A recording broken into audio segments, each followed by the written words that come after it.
dim the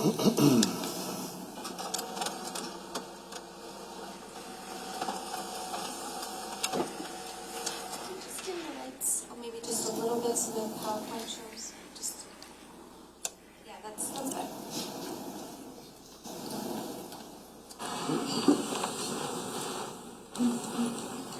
Good morning, ladies and gentlemen. Morning. Thank you. The state has the wrong man.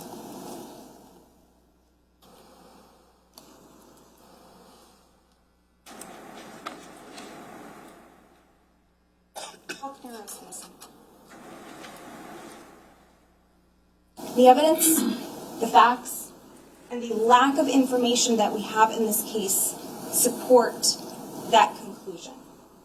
They support a finding of not guilty in this case. And I'm going to spend some time explaining why. As I told you from the beginning, this case is about tunnel vision, it's about confirmation bias, and it's about proving a hypothesis. I'm going to ask you to recall the testimony, the testimony of expert witness John Lightbody and expert witness Detective Cordoma, who testified about how precise the scientific method is. They explained to you that when they are trying to ascertain how a fire started, when they're trying to collect a conclusion or establish a conclusion, they engage in a very distinct methodology. And that methodology is not choosing a hypothesis and then taking the steps to prove it. It's actually the opposite. They establish multiple hypotheses, and then they take the steps to disprove all of them until they're left with one.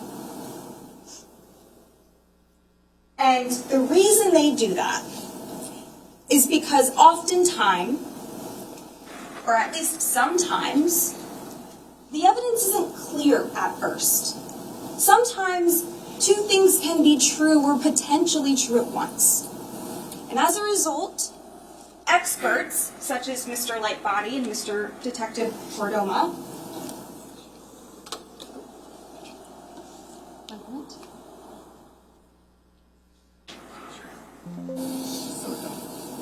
sneak preview.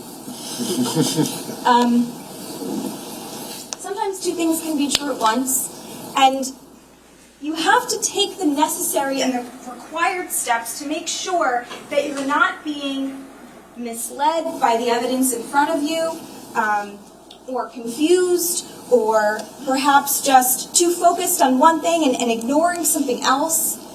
And these experts told you what their methodology was specifically. They go to the location and they start in the exterior and they do a whole observation of the exterior and they look to see if anything's out of place or what's going on. Then they go inside and they start, I think they said like the furthest point away from where potentially could be an origin. Or they go through certain floors and they end up where it appears to be the fire, closest to where the fire started. And they look at all sorts of things and they rule out, is it electric? Is it gas? Is it this? Is it that? And ultimately, when they're able to rule out these other hypotheses, that's how they know that they have arrived at the correct conclusion. And in this case, when it came to the investigation itself, and I don't mean the arson investigation specifically, and I don't mean the ballistics, I mean the investigation. I mean the case itself, and determining who did this. There were no multiple hypotheses. There were no multiple theories. There was nothing ruled out. What they did was exactly what Detective Petrozello told you toward the end of his testimony. They followed the evidence. They followed the evidence that landed on their lap. And they focused on it. And yes, it pointed to Paul. But a failure to look for evidence a failure to collect evidence, and a failure to preserve certain evidence can, and I submit to you did in this case, ultimately lead to the wrong conclusion. November 20th of 2018. It was 7 years ago, 3 months, and some days. To be exact, it was 2,641 days and 63,480 hours. And I ask that you keep that in mind.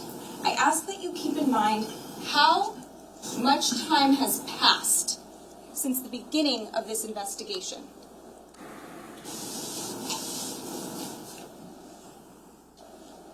Now, I talk to all of you folks first, and then the state gets up and they respond. I don't know what they're going to say. We all sat through the same trial, so I have a pretty good guess of what I think they're going to say, and I'm going to work off of that. I don't know if I'll think of everything that they ultimately submit to you. But I also want to note the reason why I don't know everything that they're going to say to you is because, as the judge will instruct you, a closing argument is just that. It is an argument. And ultimately, the evidence that all of you heard and saw and observed, that's what controls. So when the prosecutor gets up here and tells his story, which I think will go something like this, the prosecutor will tell you that on November 19th of 2018, Paul Caneiro was in some sort of argument with his brother.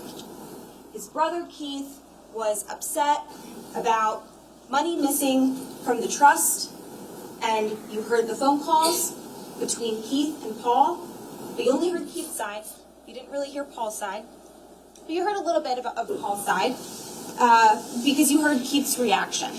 And you heard Keith talking to Paul and saying, Paul, wake up, I want to log into this account, get me the login. And the state, I suspect, will tell you that for whatever reason, that prompted Paul Caneiro to be concerned. And the state told you in their opening argument that Paul Caneiro's finances was a house of cards. And I'm going to address that shortly. They're going to tell you, I suspect, that Paul Caneiro was at some level of financial desperation, where it was the perfect storm, I suppose, between his financial situation that they theorize and the fact that Keith was upset with him that night. They're going to tell you that, I guess a few hours later, after that phone call in the early morning hours, that Paul Caneiro turned off his surveillance system, and that he did so because he was about to commit these horrendous crimes.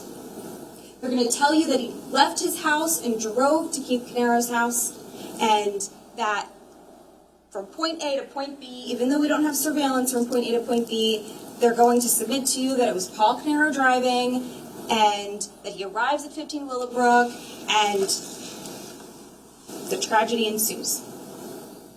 And they're going to tell you that Mr. Caneiro used a gun and used a knife to kill his family members.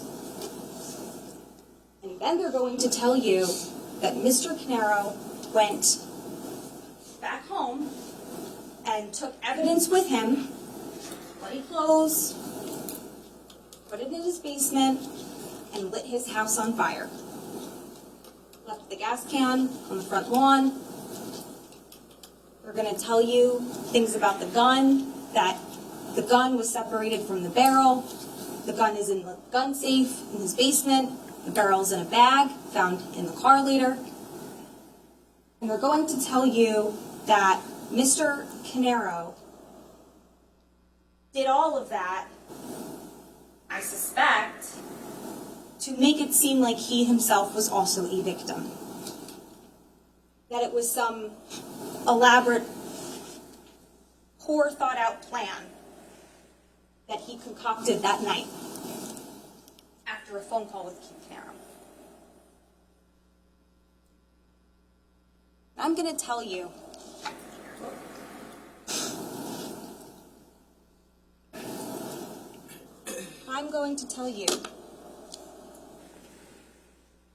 why that is simply not true. See, the state is working off of pieces. You heard a lot of testimony from many different witnesses. And not a single one of them could tell you that story. The state is piecing together puzzle pieces and trying to create a picture of what happened, or what they think happened. But the pieces don't exactly fit. They just don't. There's things that don't make sense. And if you recall the testimony that we heard from approximately 50 witnesses. First, we heard from Guli Basu. She told you about the contract negotiations with Doris Duke. She didn't tell you anything bad about Paul Caneiro. She certainly didn't tell you that Paul Caneiro was responsible for this murder. We heard from Stephen Weinstein and Ron Artigas, who were the accountant and insurance broker for Keith and Paul, the Caneiro brothers. And they just told you some background information about what was going on with the businesses and the accounting and how money flowed within the businesses and the insurance policies that they had. They didn't tell you anything bad about Paul. They didn't tell you that Paul murdered his brother or his brother's family. In fact, then we heard from Ben Palaucci.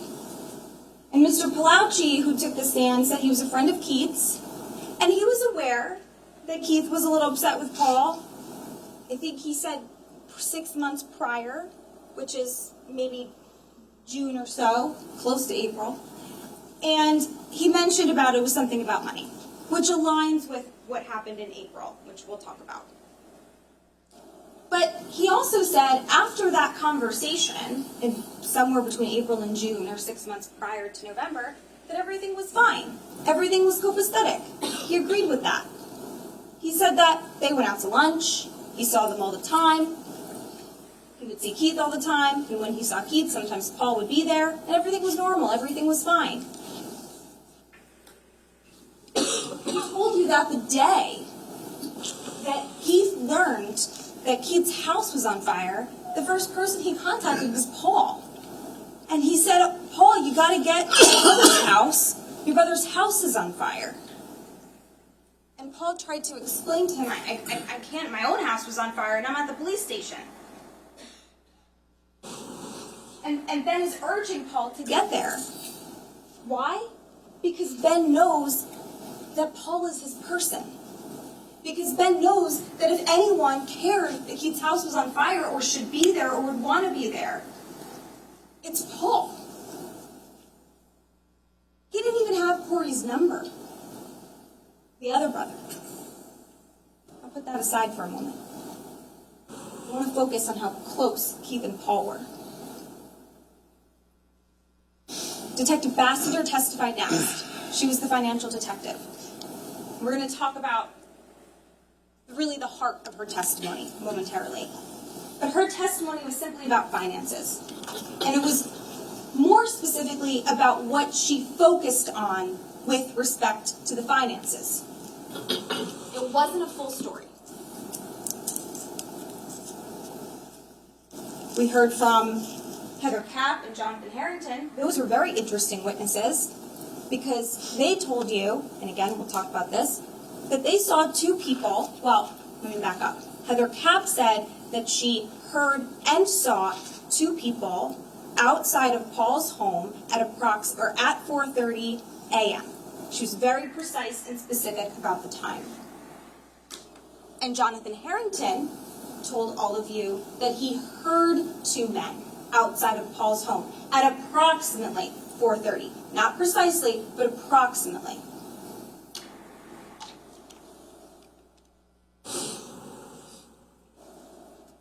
And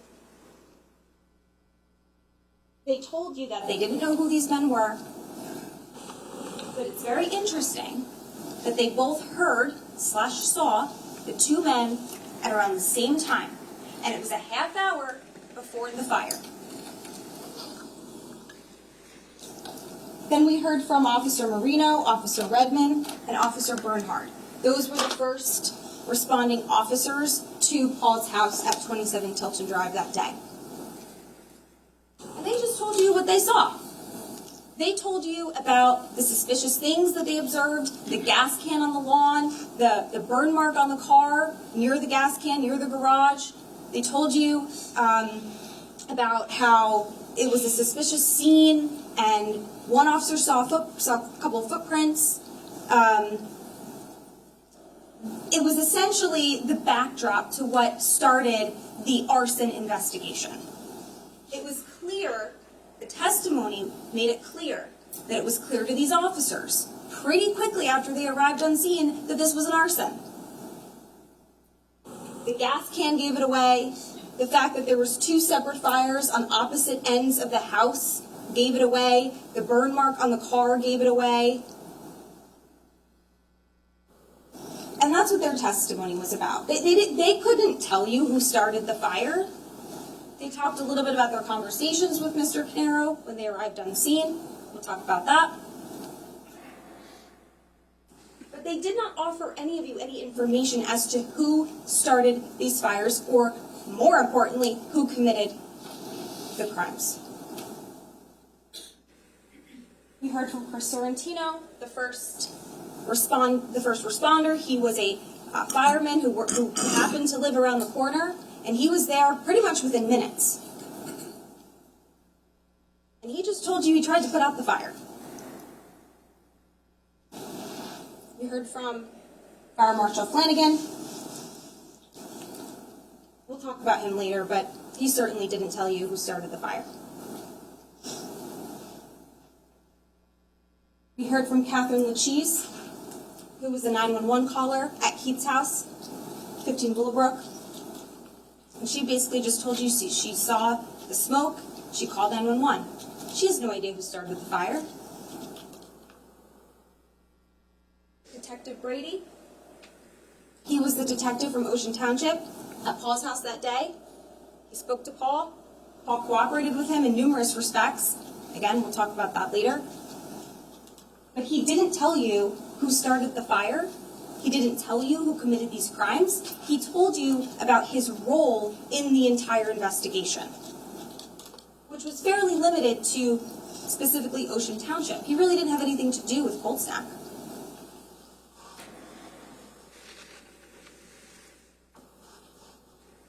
We heard from Officer Mazzicola, who was the first responding officer at 15 Willowbrook. And he explained that when he first got there, he pulled in the driveway. We saw, I think, his MVR, his motor vehicle recording. He goes up to the house. He's trying to see what's going on. Told you about his initial observations. Another piece of the puzzle. But nothing directly leading to Paul. We heard from Detective Zerillo. He was the lead detective. He was Detective Brady's counterpart in Cold Snap. And he told you about his role in the Cold Snap investigation and what he contributed to the investigation. He did things. He helped out. He investigated. We heard it. But he can't tell you that Paul Caneiro committed this murder. These murders. These crimes. We heard from Boris Wolstein, who was another 911 caller. We're going to talk about him in just a little bit too. But he's a 911 caller. Another piece of the puzzle. We heard from Giselle Restrepo, friend of Paul's. She had good things to say about Paul. She said he was a good friend. She said she didn't have anything bad to say about him. He was always very helpful. She had a good relationship with him. She certainly didn't tell you that Paul Caneiro is capable of these crimes.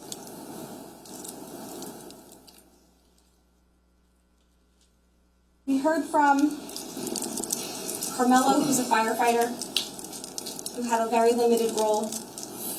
He fought the fire at 15 Willowbrook, and unfortunately he had to remove Sophia's body. But he doesn't know how Sophia's body got there. He doesn't know who's responsible.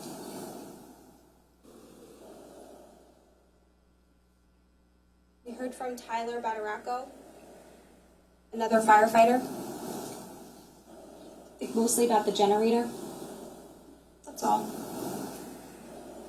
We heard from Detective Mahoney and Detective Weisbrot, and they talked a lot about surveillance videos, and they discussed what you could see on the surveillance videos, and we're going to talk about that also. The surveillance videos are interesting because they're probative and they're compelling in a way, but they do not show you who committed these crimes.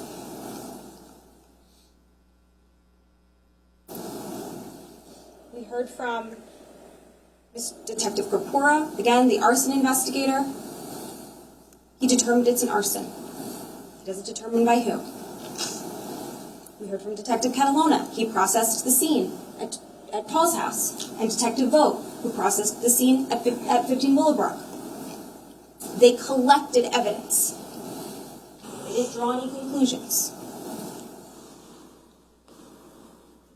We heard from, again, John Lightbody, determined it was an arson at Paul's house. No surprise there. Doesn't tell you who, can't tell you who. We heard from Detective Inglorisi. He did the phone extractions and he read messages to you. That was his primary role in this case. And he gave you some background information about the communications, some communications, a few communications, 3 occasions specifically, April, September, and November, out of an entire year. And you heard testimony that they talked every day, whether by text, by phone, by email, by message, by anything, in person. And you heard text messages between the 2 brothers from 3 of those days. We heard from Robert Block, who used to work at Square One with Keith and Paul.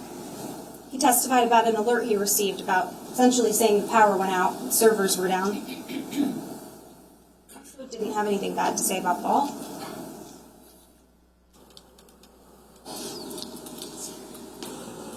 We heard from Trooper Cocking, who had the canine at 27 Tilton. We'll talk about that in a little bit. Again, a limited role. In fact, I think he made that very clear. He's like, I'm just the dog guy. It's a tool. It's an aid in the investigation. Can't tell you anything more than that. We heard from Detective Petrozello, the lead detective in this case. And we're going to talk about him too. He testified about his role in the investigation and things that he did and things that he reviewed.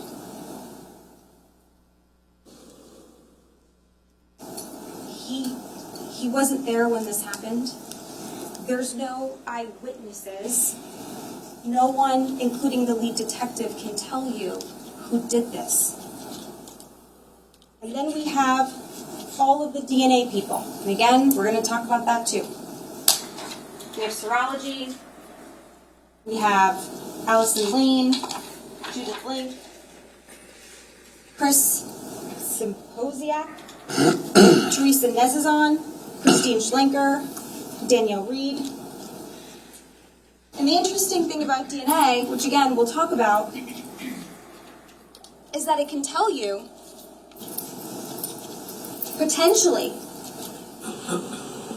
whether someone's DNA profile is contained or has been deposited in some way on an item, or whether it's more likely, we're talking about likelihood ratios, that the DNA is contained in a mixture versus not contained in a mixture.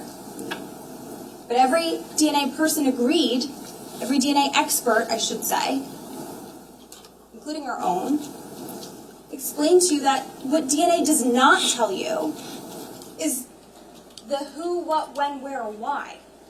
DNA can't tell you how the DNA got there. It can't tell you whether there's an innocent explanation or a nefarious explanation. It can't tell you whether it was directly deposited or transferred. It can't tell you if it's contamination. It can't tell you why the DNA is there. It can't tell you the backstory. It's just a fact.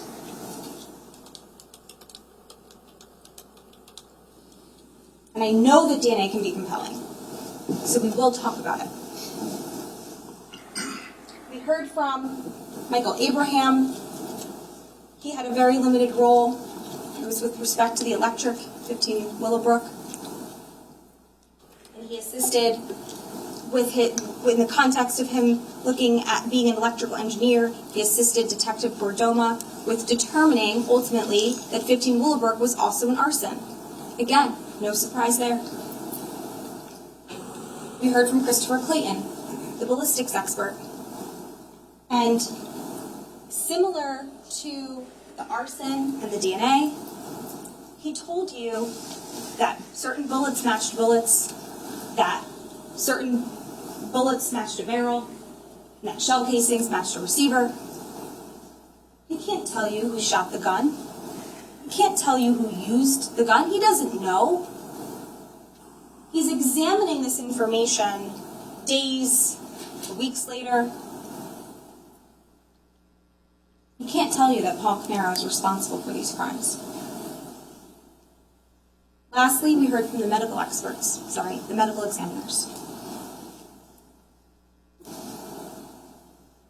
And that testimony was tragic. It was heart-wrenching.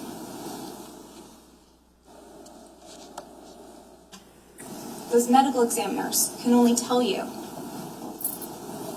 the cause and manner of the death, which we know, which we're not disputing. They can't tell you who killed them. So the state, with all of those pieces, with all of those puzzle pieces, all of those facts, they're going to come up here and tell you a story of what, again, is the theory of what happened. And I just ask that all of you be mindful and keep in mind, what is a fact? What did you actually hear? What did you actually see? What do you actually know as a result of the testimony? Versus what is the argumentative thread that is weaving these pieces together to create a story?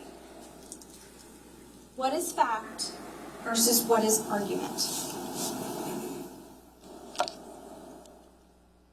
Now, with that in mind, with the evidence we heard, with what is anticipated the state will argue, and again, I don't know exactly what they're going to say. This is my best guess. These are the reasons to doubt that story. And just remember, we'll talk about this at the end, but it's their burden. They have to prove to you beyond a reasonable doubt, beyond any and all reasonable doubt, that Mr. Caneiro is responsible for these crimes.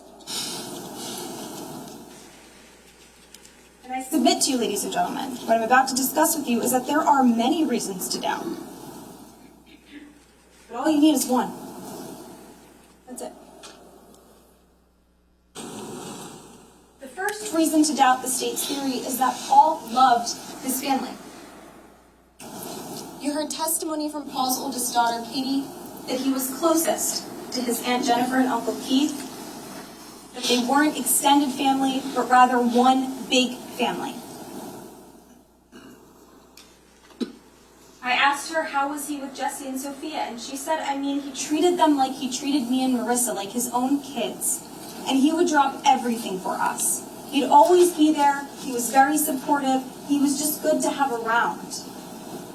And we heard testimony about a special bond between Paul and Jesse, because Paul had 2 daughters. And Jesse was the only boy in the family. And so it was really exciting for Paul to develop a relationship with Jesse. It was like his son, it was like his own son, is what you heard. And Katie explains they had a great relationship. They had a lot of things in common, and Jesse loved history. My dad loves history, so they would do a lot of things like that. When Jesse was learning how to swim, he asked my dad, who I tagged along with, and we watched his little race when he learned to swim. And then one time, I think Jesse was in preschool, he was able to bring a special friend to show off to his class, and he invited my dad, Paul. And they did things together. When Jesse was bored at home, he would call Paul. And either Jesse would get dropped off and spend time with Paul, or they'd go out together, they'd do things, they'd spend time together. They did a lot together, were her words.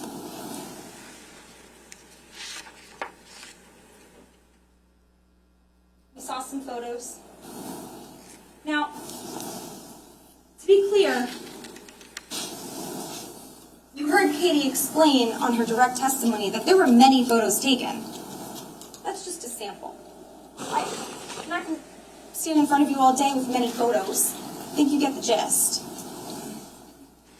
Many photos were taken of the family, of the one big family. Now, who is Paul Caneiro? You heard from people that knew him best. You heard from his family members, and you heard from people that were like his family members, family friends that were so close that they considered the Caneiros their family. And you heard that Paul was highly intelligent, very smart. He's very well educated. He's very helpful. He's a friendly, kind, caring man, knowledgeable and level-headed, a loving, family-oriented person, calm, even-tempered, mild-mannered. And that he never really raised his voice, that he wasn't a yeller. He didn't really yell. Not even at his own kids, when they were running around being kids. That just wasn't his temperament. You heard that he tended to take a more logical approach to things. And you heard from Dr. Gould and his wife Pam, who were neighbors with them for a really long time. You heard from Stacy Pritchett, who is Paul's wife, his best friend since high school, has known Paul since they were 16 years old. And you heard from her husband, Jim. These are people that have known the family forever. And they told you how close Paul and Keith were, that they were exceptionally close. Some people will even say they were fused at the hips. They could talk about many different things. They were always joking, laughing. They had a very close, caring relationship. You could just feel that they cared for each other. They spent a lot of time together, obviously working together. But outside of work, they spent a lot of time together as well. And I think that that's something that I would ask that all of you keep that in mind. Because while the state's theory of motive is sort of surrounding the business, what fails to be appreciated is the bigger picture. Because yes, they're brothers. You heard from Katie, they felt like brothers. They were business partners. They had disagreements. You had the opportunity to hear some of them. That never took away from the family dynamic. That was one aspect of their overall relationship, which was largely personal. Brothers were really close. It was the type of love that Jim Pritchett said if he had a brother, he would want that type of love between him and his brother. That's what he observed. They were close, and it was kind of the Caneiro brothers against the world. They were just loyal to one another. They had a very loving relationship. Paul would call Keith his person, his best friend. He was always there for Keith. They were best friends and business partners. And he was very protective of Keith, and he loved him very much. And one of the themes in this case is that Paul had a habit, almost what he felt was like an obligation, it seemed, to always help his brother. His brother wasn't very handy, you heard. If he needed help with something at the house, Paul would be there.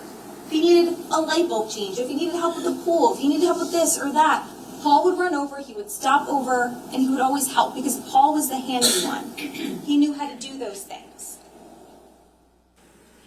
And the state is going to try to use that against Paul to say, well, Paul, he knew Keith's house, he knew the ins and outs, he knew how to work the electric and the gas, and he knew how to do these things at Keith's house. So that's one more reason why they think he's responsible for the murders.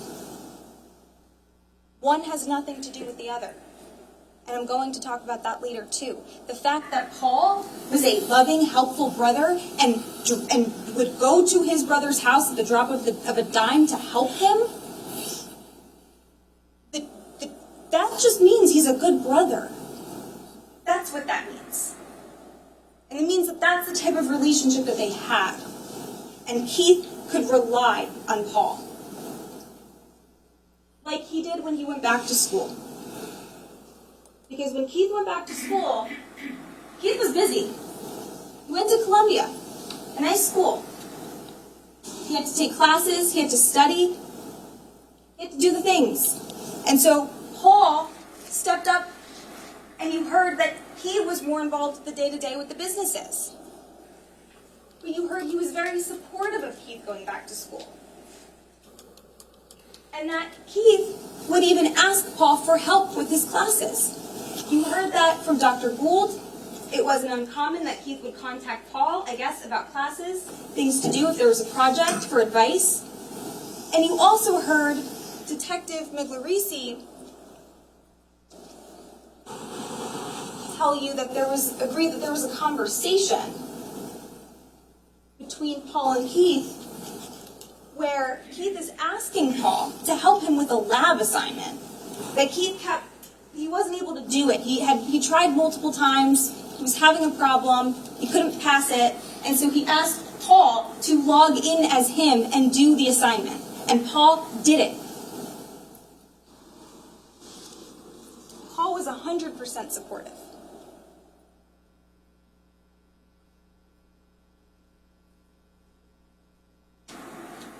And what was Paul's relationship with Jesse and Sophia? We heard a little bit before from Katie. But Dr. Gould says it's fabulous.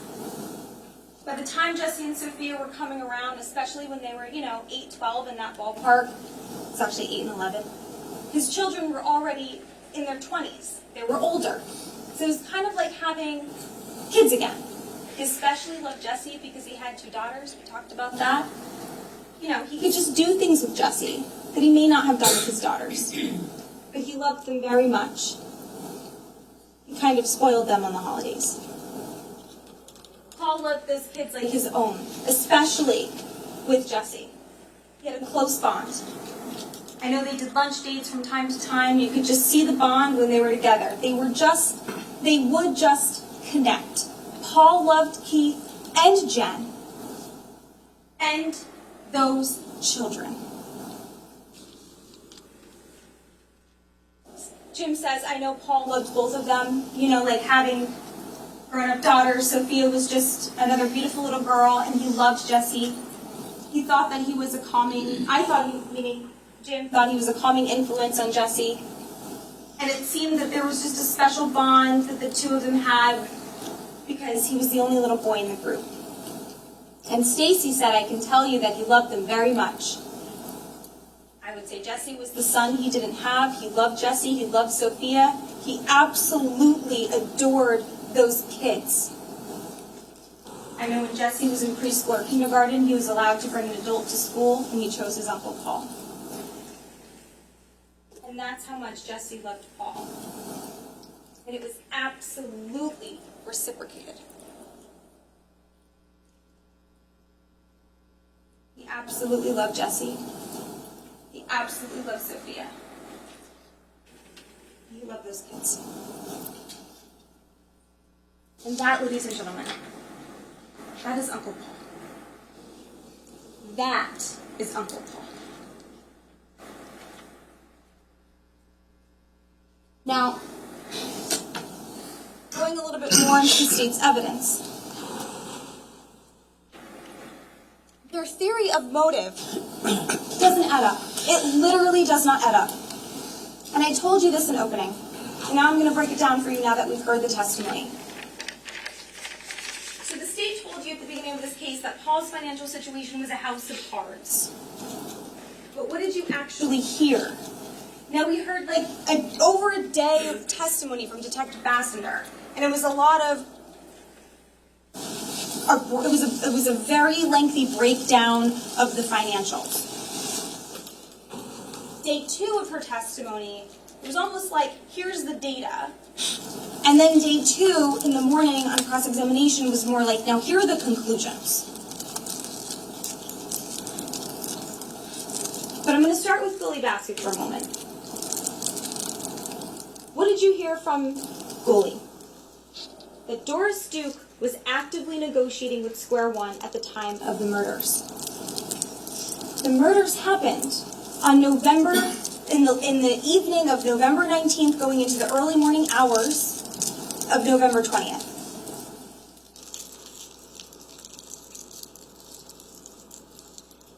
Only a couple days before that, Keith sent a proposal to Doris Duke. And a few days before that, on the 13th, about a week before the murders, Keith had a meeting with Gully and other members from Doris Duke. And you heard from Gully that they were actively negotiating, that there were certain things that she wanted to change. She wanted 24/7 access. She wanted the costs to come down. And she wanted a more competitive rate. And Keith was working on it, along with Paul. They were working on it together. And Keith sent a proposal, and one of those proposals was a 6-year contract option. It was 4 years with the option to renew an additional 2, which meant that Keith was proposing 2 days, or 3 days technically before the murders, since they happened in the early morning hours. He was proposing that if you accept this contract, Paul and I are going to continue to work with you for the next 6 years. Yes, Keith was applying to jobs. He applied to some jobs with his friend Ben, who worked at Amazon. He was trying to create a backup plan because he was a little worried. Why was Keith worried? You heard it in the messages. He's not on disability. He doesn't have a sure income if things were to ultimately fall through. And Keith you kind of heard he's like a high-strung guy. So he wants a backup plan. He's going to Columbia. He's trying to further his education. He's trying to put himself in the best position, but he also, you heard, lives a nice lifestyle. You saw photos of his home. Ben, his friend, explained to you a little bit about his lifestyle. He had nice cars. You heard he had a nanny named Claudia. Paul had expenses. Keith had expenses. But Paul was on disability. And Keith wasn't. So Keith just wanted to make sure he had a backup plan. What you heard from the witness on the stand is that she only had to renew, or she only had to terminate her contract with Square One after the murders happened. She had to find another vendor. We don't know what would have happened if the murders didn't occur. They could have renewed. You heard from Robert Block, he had no expectation that he was going to lose his job. He assumed he was going to continue working for Square One. There was no indication to one of the main persons who worked in that business, Robert Block, that the business was going to end. The hope was that it would continue, and Keith and Paul were actively working on that. Now they had a second business, a pest control business, EcoStar. And again, there was ongoing negotiations for some time about the sale of EcoStar. They got a pretty good offer at some point. And at some point it was $850,000, and then it was $750,000. And you heard testimony that initially Keith wanted to hold off. he was like, let's try to get $1 million. Because Keith believed that that was feasible. And initially, Steve Weinstein, he testified that he told them, yeah, waiting could help. But then, as we got closer to the December, when the contract with Doris Duke was subject to termination at that point, we don't know. Again, active negotiations. But Keith was a little bit pushy at this point, and he's like, you know what, maybe we need to just sell. You know, he's stressed. He's looking again for another backup plan just in case. And Paul's telling him, hold off. We might still get $1 million. We might still get more money. Relax. I think you heard it in the messages. Paul's like, relax, relax. And regardless of whether they sold it for $1 million or whether they sold it for $750,000 or anything in that ballpark, Paul was a 50% owner. That's the one they owned 50-50. So whatever they sold it for, Paul gets half. That's hundreds of thousands of dollars. And if Paul was desperate for money, he would have just sold it. And he would have just said, yeah, okay, Keith, I agree, let's sell it now. Let's get half of $750,000 or $850,000 or whatever it was in that ballpark. Paul was not in a rush for money. That's why he was telling Keith to relax and to wait and see if they could get more, like they originally planned. He was trying to refocus Keith on that original plan.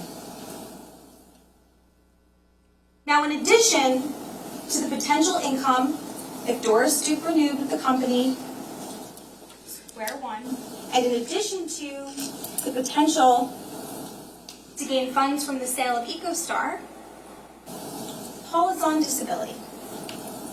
This was the testimony of Detective Bassender.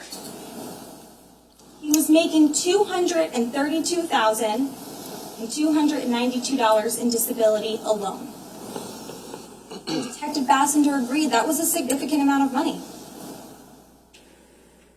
It covered his expenses. And here's the interesting thing, because he had 3 different disability insurance policies. You heard Ron Artigas testify. These were like kind of sophisticated insurance guys. They knew a little bit more about insurance than the average person, and they were well insured. So he had an Unum disability policy where he would make $9,490 a month. Then he had a Sun Life disability policy where he earned $7,430 a month.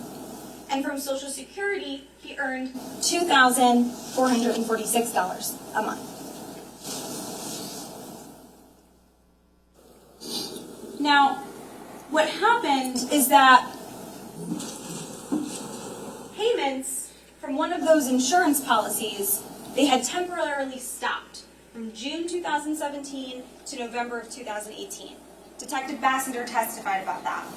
And the reason is because he had received some sort of like lump sum, and it was like an overpayment. So to compensate for that, the insurance company said, we're gonna pause your payments for a period of time.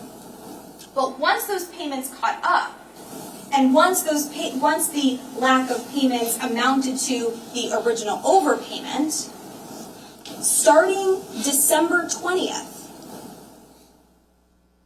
a month after this happened, the next month, a few weeks into the next month, Paul was going to get that additional money. He was going to get $7,430 each month. He was about to make more money a few weeks before the murder.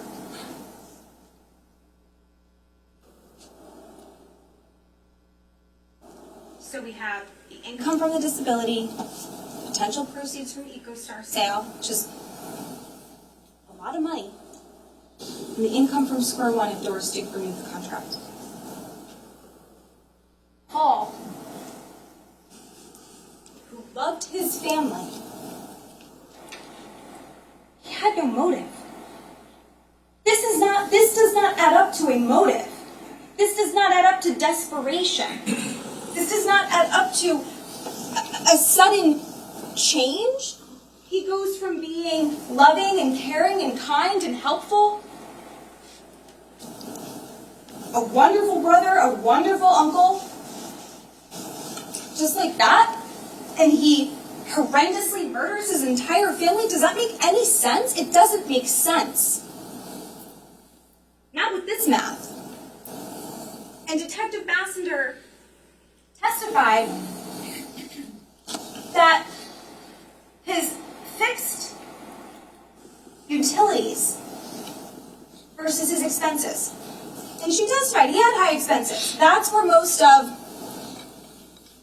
the issue was from the state's perspective, is that he had a lot of expenses. But those were not fixed expenses. His mortgage was like $3,000 a month. $36,600 a year.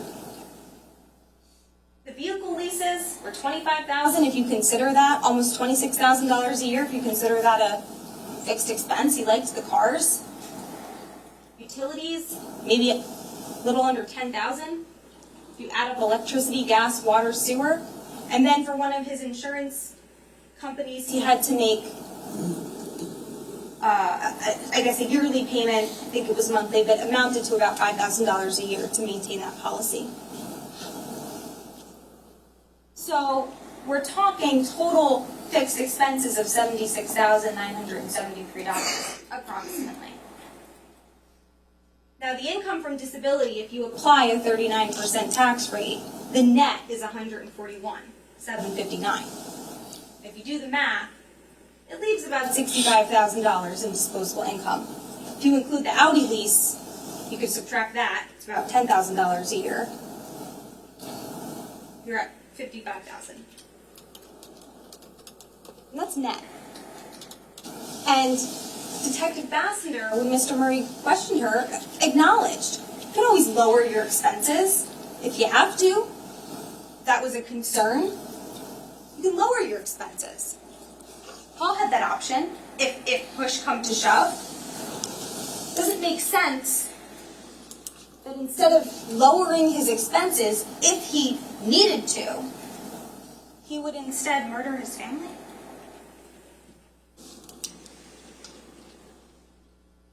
He could have just sold EcoStar. He wanted to hold on. He was not desperate for money. That's not what this is about. That's what they think this is about. Now, the $78,000 from the trust also does not add up. So the state alleges that over the course of 2017 and 2018, Paul took money from the trust. Now there's, the trust itself is, a life insurance policy is maintained within that.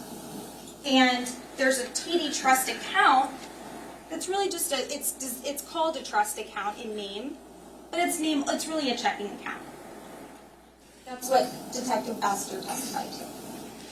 And they put money in the TD Bank account to then transfer money and make payments to the life insurance policy to maintain that policy.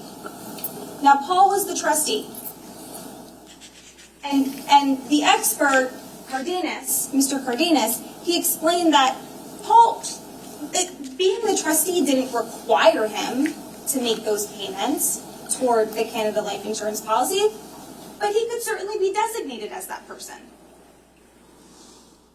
And the state is alleging that Paul, rather than using the money that was funded from the business into the TD Trust account to pay the life insurance policy premiums, that instead he was taking the money. Now, assuming that is true, Paul was paying it back. You heard testimony testimony that from Stephen Weinstein that it's a family business. There was money constantly flowing in and out of accounts. Keith and Paul are paying money into the company, their own personal money. The company is paying money back to them. The company paid money into the trust, and the trust paid money back into the company. There's money flowing all sorts of ways. And Detective Bassiter again, it was a lengthy testimony, but that's essentially what it was comprised of.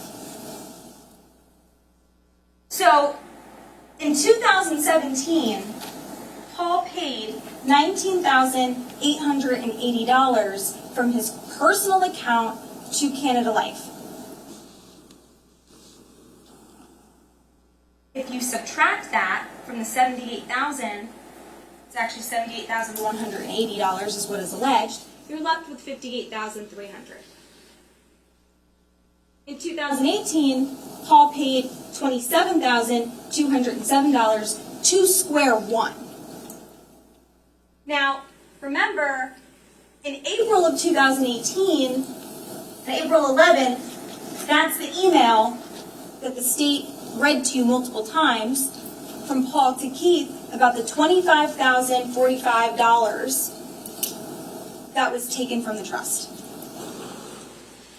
And Paul says, oops, I misapplied it to something else. And Paul was, according to Steve Weinstein at that point, overly upset at everyone. He was annoyed. He was frustrated. He wanted the money to be paid to the life insurance policy, rightfully so. But Paul sends an email and he says, I will pay it back with interest. And he does. Because on April 26th of 2018, he pays $5,000 to Square One, to the business account. And on April 30th of 2018, he pays $10,000 to the Square One account. And on May 15th of 2018, he pays $11,400. And on that same date, he pays another $807. Now, he's paying this money to the business account. The business that he owns, with Keith. Keith being the 90% owner. He's not paying the business because he's a client of the business. He's putting the money into the business account because he's giving Keith access to that money. And Keith can decide, hey, here's the money that I owe to the trust. The business funds the TD Trust account, and the TD Trust account funds the life insurance policy. So Paul has the money, and it's paid back by the next month. And he says, through his actions, by putting the money in the account, Keith can now have access to that money. Does he want to put it in the TD Trust account so that the payment can be made? Good.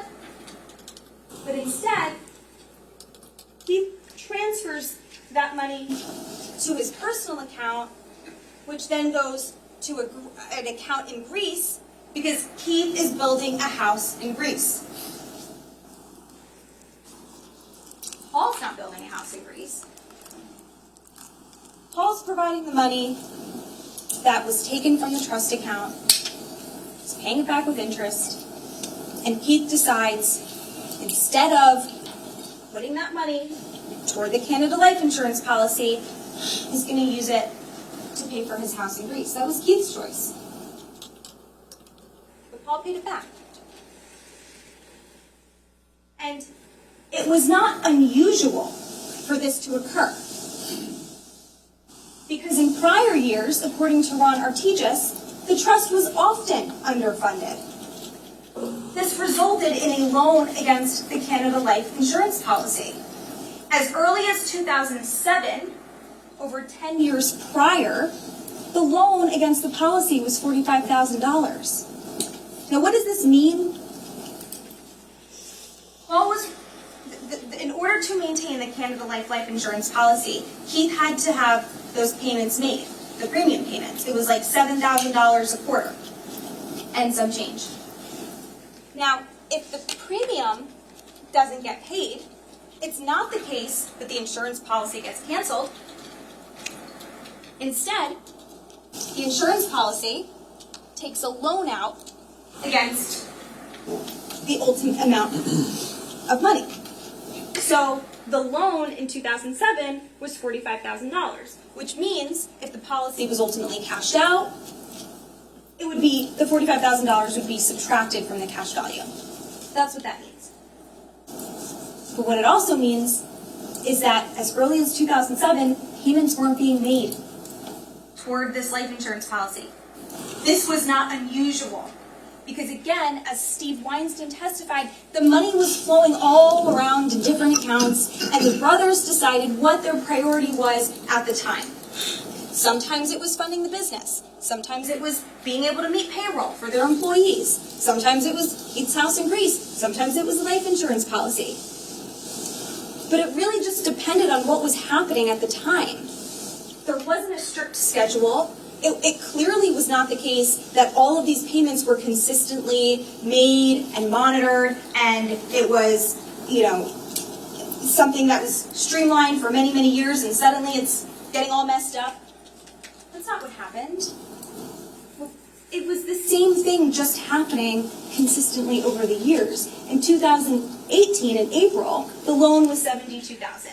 So from 2007 to 2018, the loan grew by about $30,000, which means over the course of those years,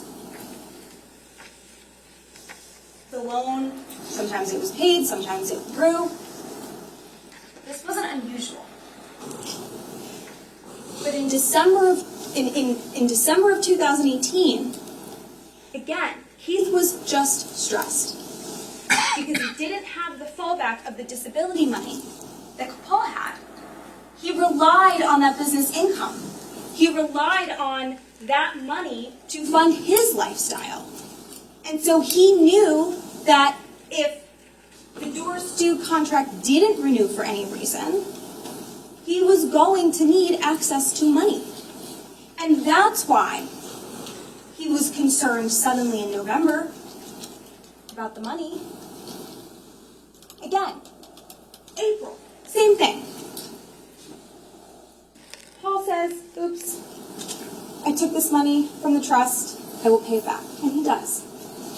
And from April to November, everything's fine. He gets over it. Paul and Keith are the same that they've always been. That didn't affect their relationship. And by the way, you heard testimony that in prior years, 2014, 2015, 2016, the same thing happened. The same thing happened. Paul borrowed money from the trust and paid it back. I think I have a slide here somewhere.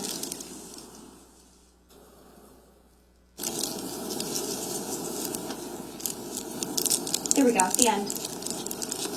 In 2014, $35,000 was taken. Paul paid it back in full. Detective Bassinger testified to this. In 2015, $27,000 was withdrawn, and $22,000 was repaid. In 2016, $17,700 was withdrawn, and $14,700 was repaid. Again, it is a pattern. It is not unusual that with all of the different business accounts, and the personal accounts and the trust accounts, that the brothers are prioritizing what they need the money for in the moment, and they take money and they transfer it and they use it and they borrow it, and then it gets paid back. In fact, you heard testimony that Paul, this is either from Steve or Ron, that Paul loaned the company money. In 2016, and this is, they call it a loan to officers, because Keith and Paul, being the owners of the business, they're the officers, the two of them.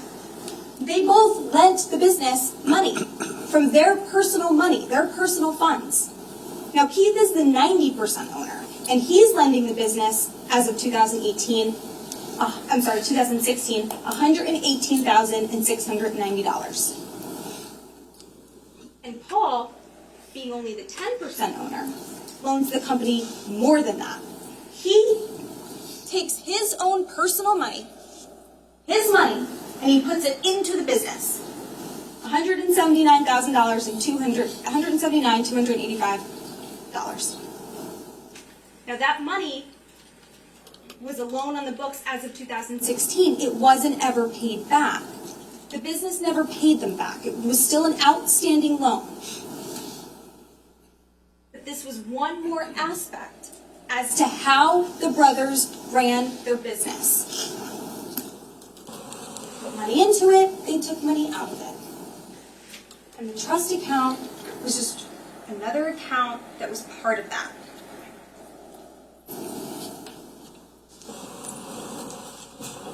Paul took money from the account, borrowed it, 2014, and paid it back. And then he did the same in 2015 and paid most of it back. And then did the same in 2016 and paid most of it back. And then did the same in April of 2018 and paid it back. What makes this time any different? Suddenly, now that it's happening again in November, suddenly now's the time that Paul's worried? He's now suddenly worried. Oh, Keith found out. And they're going to talk about the records. There's records, fake bank account records, and the state's going to argue that Paul created those records to trick Keith and Steve Weinstein to pretend that he was making those payments. He was going to pay back. You don't want Keith to get mad. In April, Keith is overly upset. He's overly upset. Doesn't want to deal with that.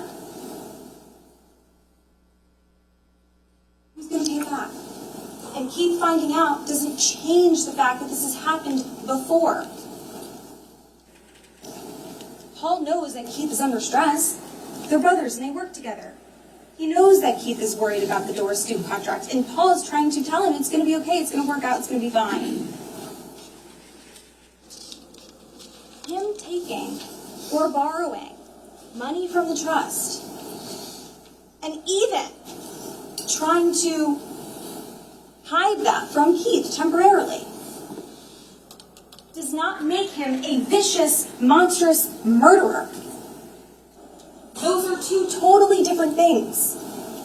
And one has nothing to do with the other, and one is normal.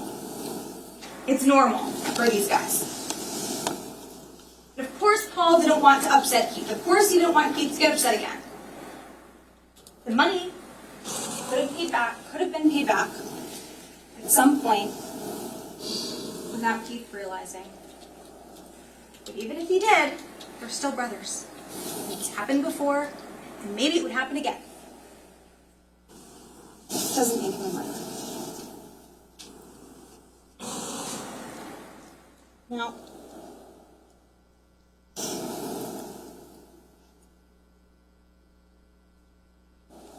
Paul wasn't the only one who was aware that sometimes Keith would get a little worked up. Because in April, when Steve said that Keith was overly upset, in November, Steve says when he spoke to Keith, he tried to calm him down and told him to get some sleep, and they would deal with it in the morning. So on November 19th of 2018, when Keith is telling Steve what's happening and what he's realizing, Paul borrowed money from the trust again. He's not happy about it. He doesn't want a loan on that life insurance policy. Steve says, we'll deal with this tomorrow. Steve's not like, oh my God, this is shocking. This is a revelation. No. This is par for the course. Okay, Keith, relax. Go to bed, calm down. We'll deal with it in the morning, we'll figure it out. And you heard on the phone when Keith is trying to get Paul to give him the login, Paul is yelling at Keith, wake up, Paul, wake up. Because Keith wants to know what's happening now. You heard testimony that Paul was sleeping. He wasn't feeling well. And he also, just like Steve Weinstein, figured we'll deal with it in the morning.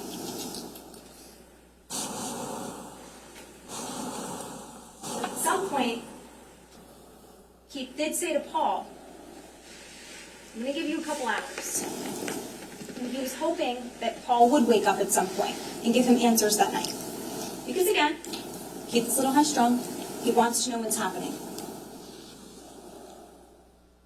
And this was the conversation that Steve Weinstein testified to. You told him to try to calm down and get some sleep, yes. And you told him basically we can handle this in the morning. We should look into this tomorrow. Tomorrow. Now,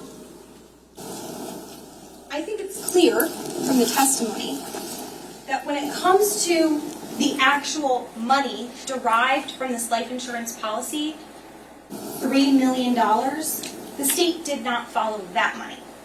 They were very focused on this $78,000 in trust situation and money being borrowed and paid back and taken.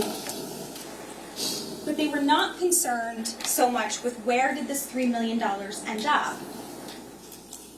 And this question was asked to a couple different witnesses in this case. Mr. Murray asked Detective Bassender. I asked Detective Petrozello. And you heard testimony from Mr. Cardenas, the expert, who talked about a slayer statute. And he testified that under that statute, if someone is accused, or convicted, rather, of murdering or being responsible for the death of the policyholder, they get cut off from it, right? And that makes sense, because you're not going to reward a murderer with the life insurance money. You can't kill people to get the money. That's a reasonable law, and that's what that law is. And it's kind of obvious. It's common sense. We wouldn't let people murder people so that they can make money. But what that means is, because Paul and Corey are 50%, I guess, sort of like backup beneficiaries, right? Because originally it's the family. But if they're all deceased, the money gets split between Corey and Paul. Unless Paul is convicted of murdering the family, then it all goes to Corey. Now, there was simply no investigation into this. There's no information. You didn't hear any testimony. All you heard was, no, we didn't follow that. Well, we know that Paul's here and Corey's not.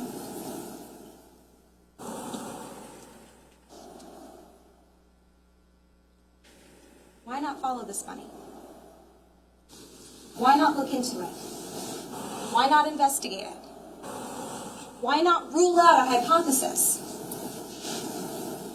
You've had over 7 years to investigate this, and there was no information presented to you.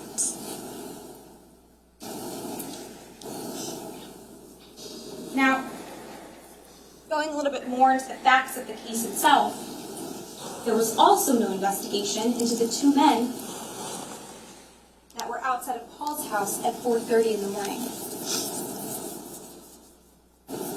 We heard this testimony from Heather Kapp and Jonathan Harrington. Heather Kapp testified that at 4:30 a.m., she woke up to excited male voices outside. She looked at her clock, and it was 4:30 a.m. She looked at her window. She saw 2 men running with some type of flashlights. She couldn't distinguish whether it was an actual flashlight or a phone. She wasn't sure, but she saw light.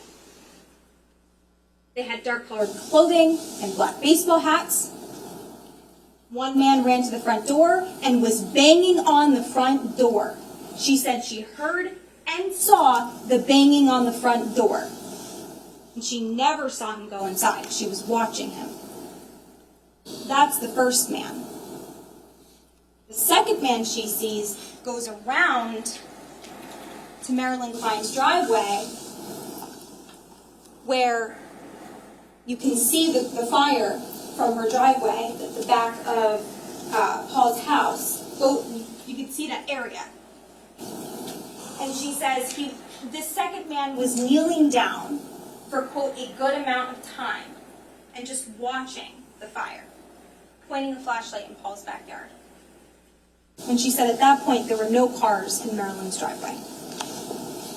She said she saw an older model four-door sedan outside of her home. She said it was not a pickup truck. And she also testified that she later saw the Caneiro Porsche SUV parked outside. Later saw. She knows what their car looks like. And she says she later saw it. It's not the same car. Their car was not parked in the street at 4:30 in the morning.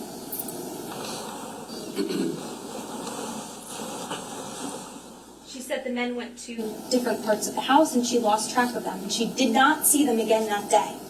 And there were many people around that day. A lot of responders, a lot of people out in the street working on the fire. Neighbors are out of their houses. Never sees them again. She says she saw the fire escalating for about 20 to 30 minutes, and then she saw the first vehicle arrive. She said multiple times that she looked at her clock.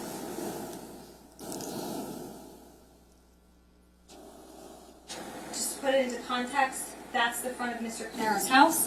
She says the first van runs up, bangs on that door. The second van is in that driveway, where you see the red vehicle and the white vehicle, except there were no vehicles at that time. And they're crouched down in the driveway or kneeling for a good amount of time, pointing a flashlight in the direction of Paul's backyard. Who are these people? Jonathan Harrington says he's in bed and he heard loud voices in the street. The voices, he heard them, he testified initially, he heard them between 4:30 and 5. He looked at his cable box clock. And he was a little concerned about marrying himself to a specific time. He was very clear about that. It was around, it was approximate, it could have been 4:45. He didn't want to say it was definitively 4:30. Understandable. He says multiple times, I wasn't looking at a timepiece, I wasn't looking at a phone, it was a cable box clock, and sometimes those can be a few minutes off. We know that. And he says he went back into a light state of sleep, and eventually he wakes up and sees lights. And he goes outside and he sees police cars at around 5 a.m., which is consistent with when the officers arrived. So all of this is happening. He's in bed, he hears the voices, he looks at his clock, he goes back to sleep for a while, light state of sleep, wakes back up at some point. He testified about he got dressed, got out of bed, put a hat on or something, came outside at around 5 a.m. Now, how certain was Heather Papp that it was 4:30? Can you tell us exactly how that happened? I woke up to male voices, I turned, I looked at my clock, it was 4:30. Okay, so based upon being woken up, what exactly did you physically do? I woke up and I looked at my clock. And when you heard the voices, you got up and looked out your window. I checked my clock and then I got up out of my bed and I went to my window. So you check your clock first? Yes. And the clock said 4:30? Yes. So at 4:30, you check your clock and then you get up and you look out the window? Yes. We talked about how you gave a couple statements. She never wavered from the time of 4:30. She is sure. Unlike Mr. Harrington, who's more approximation-oriented, she's like, it was definitively 4:30. I know I looked at my clock, and she said it numerous times. So just to be clear, 4:30 a.m., you wake up, you hear the voices, the two men, and then you look out your window and you see two men, and she says, after checking my clock. Jonathan Harrington, I asked him, just to be completely clear, when you first heard anything outside your window, this was the prosecutor. When you first heard anything outside of your window that morning, did you tell the police what time approximately you thought it was? Now, he testified, I probably said it was between 4:30 and 5. But after I showed him his statements from 7 years ago that were taken the week this happened, he agreed. When I asked him, you told both the private investigator and the prosecutor's office the week that this happened, meaning when his memory was most fresh, that you heard these voices at around 4:30 in the morning. Yes. And the prosecutor's office means he's talking to Detective Weisbrot and Detective Brady. And Officer Bones, remember, I showed him a transcript of a body-worn camera. That means it's a transcript of the conversation he had with the officer on scene. On scene, right after this happened, that day. And he tells Officer Bones he heard people talking about a half hour before all of the police got there. And we know what time the police got there. Chris Sorrentino, the fireman, who's around the corner, he gets there the soonest. He's minutes away. Katie calls 911 at 4:58. Chris Sorrentino testifies he's there by around 5:02. Officer Redmond and the remaining officers are dispatched at 5:02 because it takes a few minutes, as we know, for the 911 call or the alarm company to relay the information to dispatch, and dispatch to relay it to the police. So they arrive minutes. Officer Redmond arrives minutes later. He arrives almost very close in time to Chris Sorrentino. Officer Marino gets there around 5:05, 5:06, and Officer Bernhard arrives a few minutes later after 5:02. These officers are not on scene anywhere near 4:30 a.m. It's clear that they are all on scene, including Chris Sorrentino, after 5 o'clock a.m. Now,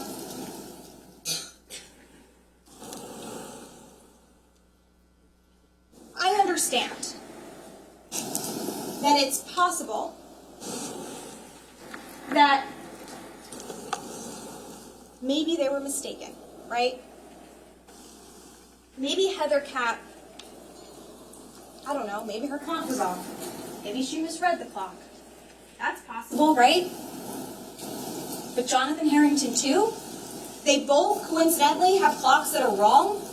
They both coincidentally see and hear or hear two male voices at 4:30 a.m. or approximately 4:30 a.m. and they're both wrong. Both of them who live right next to each other. What are the chances of that? If it was one of them, I would understand. But two of them, both neighbors, how do you explain that? How do you explain that two neighbors heard and or saw the exact same thing at 4:30 a.m., said they checked their clocks? What's happening on 27 Tilton Drive? Everyone's clock is a half hour behind? No. Their testimony and their observations are consistent. And here's the problem. The police never even considered a two-person theory. Because they were focused on Paul. But there are facts in this case that support that two people are responsible for these murders and these crimes. There's two men outside of Paul's house at 4:30. We just talked about that. I'm going to go through the rest. Here's a map of Paul's house, 27 Tilton Drive. And you can see from the map that there's two ways to exit and enter Tilton Drive. There's an intersection at the top, and there's an intersection at the bottom. So if you're at 27 Tilton, you can go toward the top and make a right or a left onto Green Grove Road. You could also come down this way and make a right or a left onto Green Grove Road. And the problem is that we only have surveillance video from that side of Tilton. It's hard to see on the map, but it's that top portion.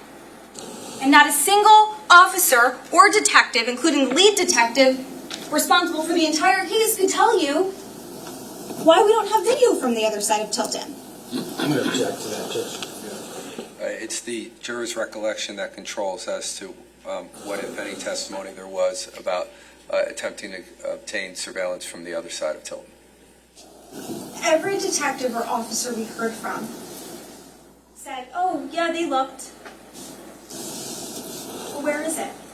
There's no documentation. I confirmed that with Detective Petrozello. I said, well, can you point me to a report where it explains? Is this another bizarre coincidence on 27 Tilton Drive that the only people on the one side have surveillance cameras? What are the chances that we have 3 or 4 houses on that side of the road, 3 houses, I think, at least, with surveillance cameras, and none on the other side, the entire other side, no one owns a surveillance system?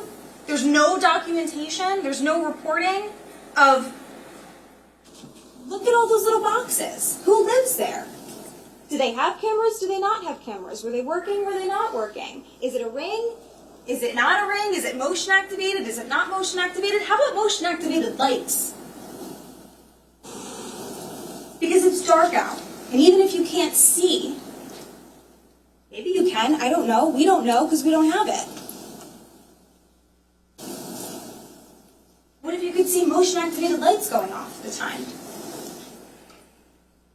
I'm just pointing out evidence we don't have that I would submit would be relevant to determining whether and where those two people went. Where did they go?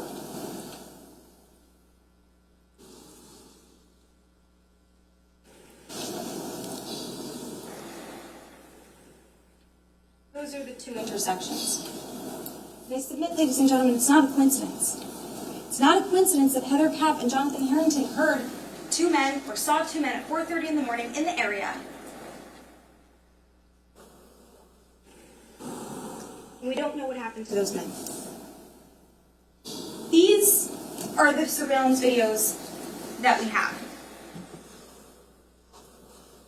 I'm sure the state will discuss them, so I don't need to go into too much detail at this point, but I'm just showing you a screenshot of what each surveillance video depicts. We have some from 27 Tilton, we have a couple from the area of 15 Willowbrook, and that's all we have. And then we have that one in the bottom corner, that's that little house near, I don't know if it's a house or what, but it's near 15 Willowbrook, and that's when Detective Petrozello, I believe, was testifying. There's a gate. It's a long road. You can't tell how far down that gate you can see. But this is a case where we have 4 people deceased. And we have 2 fires. And we have surveillance video from the area of Mr. Caneiro's home. Then we have surveillance video from the area of 15 Willowbrook. But we don't have anything in between. We don't know the route that, if it is the same car, let's assume it is, what route did it take? Where did it stop? Where did it go? Based on the video, they're saying the car took approximately 19 or 20 minutes, depending on whether you're going there or back. They Google mapped it. They drove it in the middle of the day. What about in the middle of the night when there's no one on the street? How quickly can you get from point A to point B? Can you make a stop? Can someone get in or out of the car? And we don't have any surveillance video that shows who's in the car. We don't know who's driving. We don't know who, if anyone, is in the passenger seat. We don't know if another car came from another direction. There's one screenshot missing from here because it wasn't introduced, but it was testified to. And I asked Detective Petrozello about the BP gas station. Because if you recall, when you're looking at the map of 15 Willowbrook, they're alleging that the car came from essentially the back roads coming from right to left onto 15 Willowbrook. But this way is Route 37, and the BP gas station is here. So I asked Detective Petrozello, is the reason you got this surveillance video because you wanted to see if potentially the McCann, the vehicle that they suspect, right, Paul's loaner vehicle, is coming from this direction? Now, he conceded that there were cars driving past that gas station at that time. But he took no interest in them because it wasn't the McCann. It's just not a full, complete picture. It's not a full story. Why don't we have more surveillance video? It's Ocean Township to Colts Neck. It's 20 minutes, approximately, middle of the day, according to Google Maps. There's different routes. There's various houses and businesses, like in any residential area in Monmouth County. You would expect that if you wanted to follow that car from point A to point B, you would be able to do so. and you would be able to ascertain more information. Or get video from the other side, from the Route 37 side, BP gas station side, and see if any of those cars are leading to 15 Willowbrook. We just don't have that information.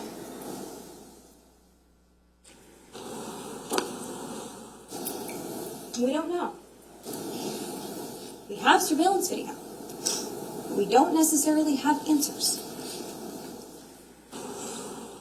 Another aspect of a two-person theory is that there were two pairs of jeans in Paul's basement. You only heard about one. You heard about the jeans on the right. Those were the ones that the lab tested. They were originally bunched up with a bunch of things. The lab was able to separate them. The lab wasn't able to separate that second pair, and they never tested it. And Detective Cavallona, I asked him, I said, what about the second pair? Because you heard that sometimes the lab doesn't test things, right? There's like a word for it. We have to manage our caseload, and sometimes we can retest it if we're asked. The lab was never asked to test that second pair of jeans.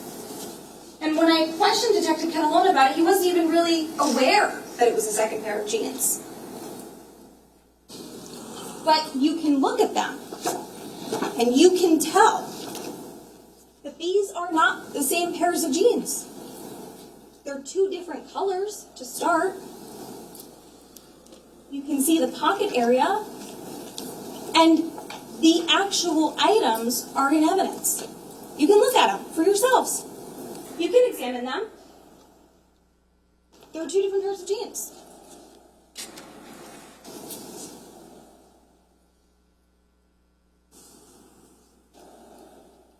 And by the way, we do know that the pants we have, the size is a 34 width, 32 length. At the time that Paul was arrested, the testimony was that he was 5'11" and 230 pounds.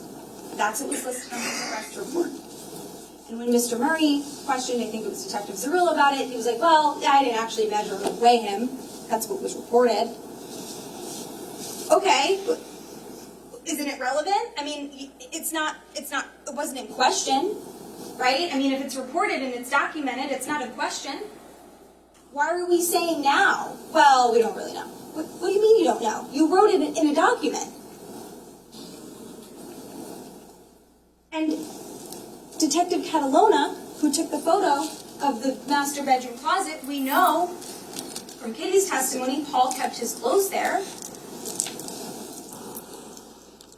Those jeans. There's a rack of jeans in the top right corner of that closet. And I asked Detective Cavallona, what about these jeans? Did you collect these jeans? Did you check the size to see if they even matched the size of the jeans that you have? Are they the same? What size are they? What size is Paul? Does anyone care?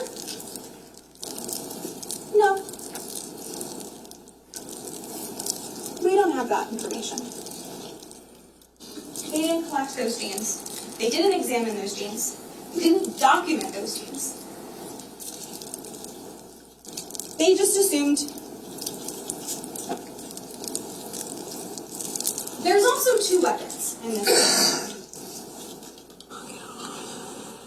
There's gunshots and there's stab wounds. And it's an interesting aspect of this case, which I'm going to talk about a little bit later. Because the state wants you to believe that because Paul is a gun guy, that lends credence to the theory that he did this. Because he owns guns, and he knows how to use them, and he operates them. One of our witnesses said he's a gunsmith. I'm sure that'll be brought up. Yeah. Because as that witness also testified, it's a hobby. Paul has a hobby. Everyone knows that. Everyone who knows Paul knows he has guns in his basement. Knows he likes to target shoot and to go to the range, just like anyone else who owns guns. Like the witness who said, I've owned guns myself since I was 18. I'm going to talk about this a little bit later, but does it make sense that a gun guy would need a second weapon? Wouldn't have bullets? You saw how many bullets are in his basement. We're going to talk about this later. But just the fact that there's 2 weapons alone. Why? What does that mean? There was an earring mentioned. The earring was found with Jesse's body. Vogt didn't know where it came from, Detective Vogt. He wasn't sure. Dr. Zhang, who did the autopsy, noted it during his direct testimony that it was found. Jesse was 11. There's no testimony that Jesse's ear was pierced at 11 years old. There's no testimony that Paul's ear was pierced and he walked around wearing earrings. Whose earring is it? Why is that earring so close? Whoever that earring belongs to, they're obviously so close to Jesse's body that it was there. Whose is it? There's no testimony about that. There's no information presented from this witness stand about who that earring belonged to. Why are there so many gloves? 6-1-1-2-3-4-1. There's a bunch of gloves in this case. Why? Why are there so many gloves? It's just another fact that you would think one would consider when contemplating a 2-person hypothesis.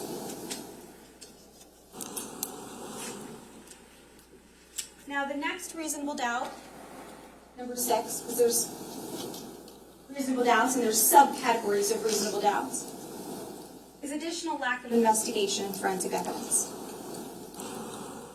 I'm going to start with the French doors.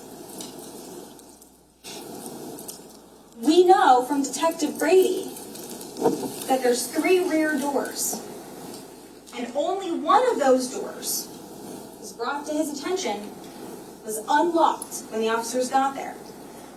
The back doors, it was the French doors. The other 2 were locked.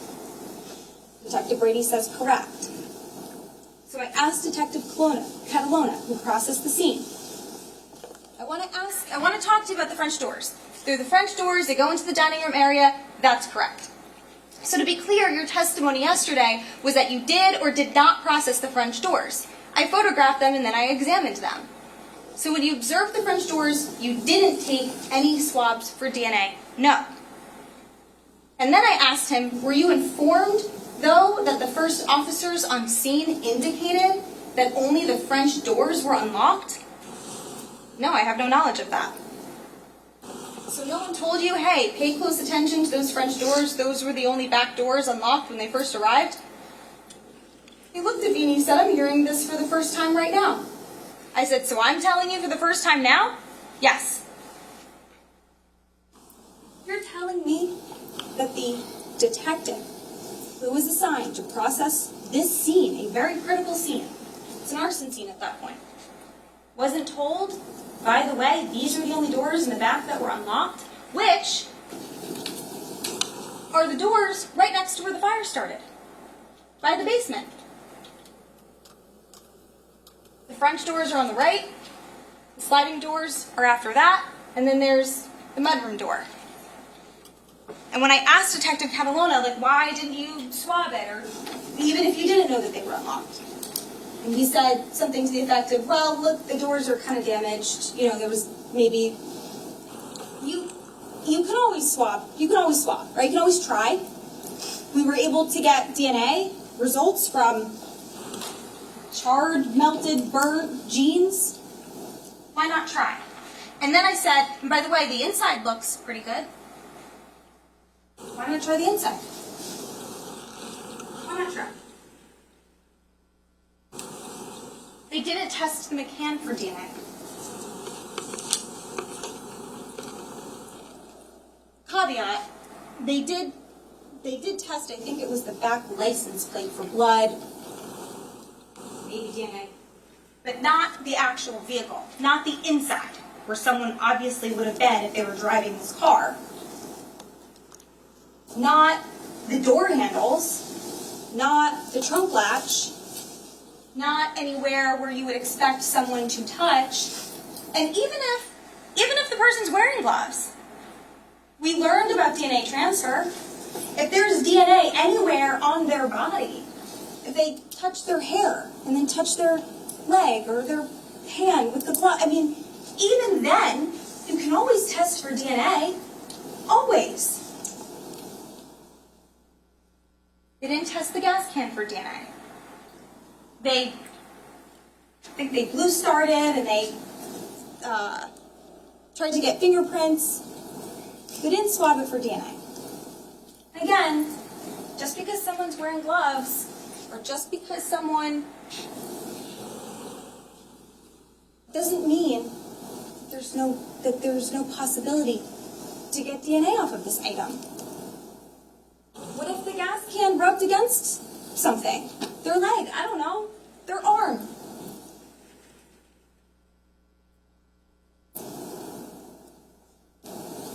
They didn't test Paul for combustible fluids or gunshot residue.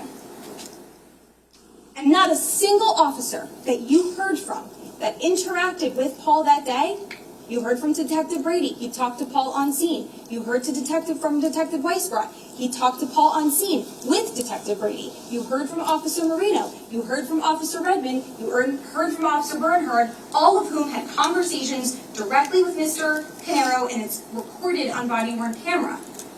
You also heard from Fire Marshal Flanagan, who testified he was inside of a vehicle with Paul, that he went into Paul's vehicle to talk to him.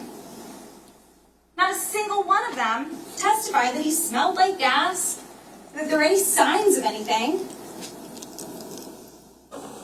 And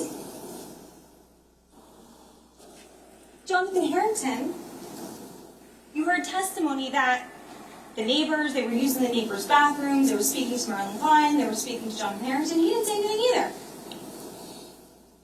Katie Caneiro, straight up said, no, my dad didn't smell like gas. Why not test? I asked Detective Catalona that, I think it was. Maybe it was Detective Brady. I think it was Detective Catalona. And they just said, well, you know, it was a few hours later. Okay. Okay. Why not try? There's no testimony that suddenly maybe it starts to dissipate, maybe it's harder to get. Why not try? Don't you want to know? There's footprints. Now, one of them is dried on the wood, and the other is on the stone.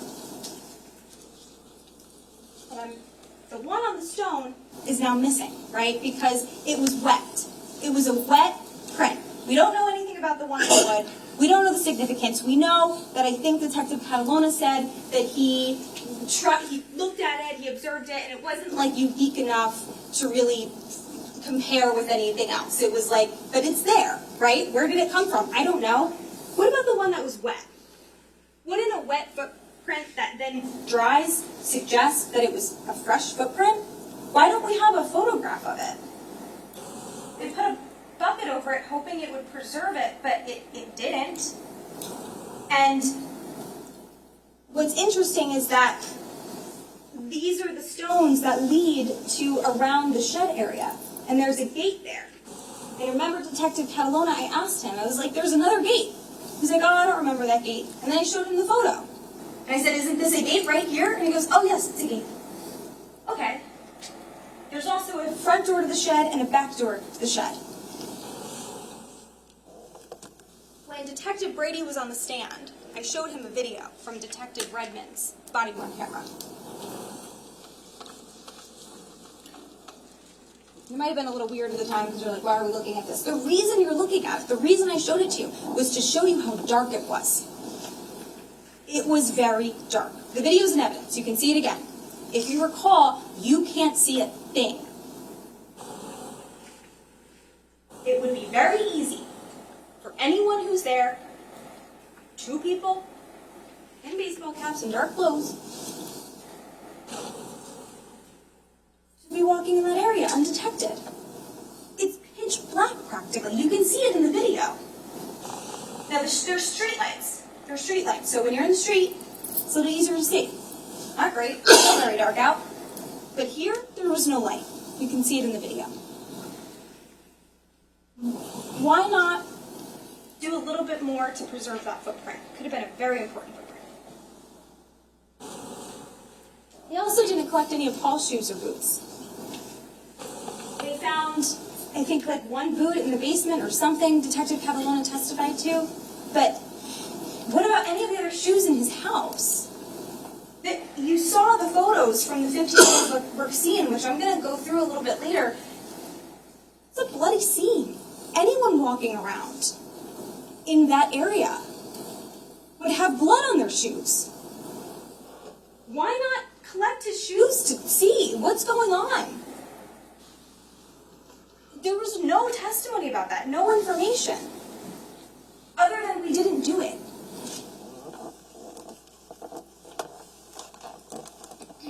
You heard about two important tools used by law enforcement. You heard about Blue Star, and you heard about alternative light source, which is ALS. Blue Star is an agent, it's a chemical agent, and it reacts when there's a detected bodily fluid, right? Saliva, or urine, or semen, or blood. And they Blue Starred things to try to see if they could detect blood. Similarly, in ALS is a special light technology where you can see certain fluids that you can't see with the naked eye. They both detect blood. I'm sorry, I think ALS is for bodily fluids and Blue Star is for blood. Either way, they both detect blood. And they Blue Starred a few things, but including the McCann, including the car, which again I'm going to talk about in a little bit, there's no blood in the car.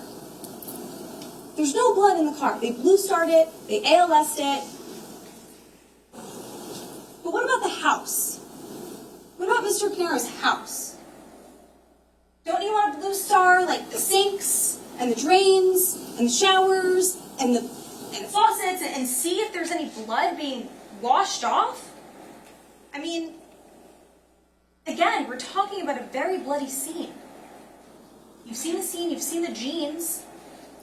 Wouldn't you want to know, is there blood in his home? Not in the basement where the jeans were found. I mean, in his house, in his bathrooms. Because not a single officer, just like they didn't testify that he smelled like gas, they didn't testify that any blood on him. So, why not check? Don't you want to know to either prove a hypothesis or disprove a hypothesis? And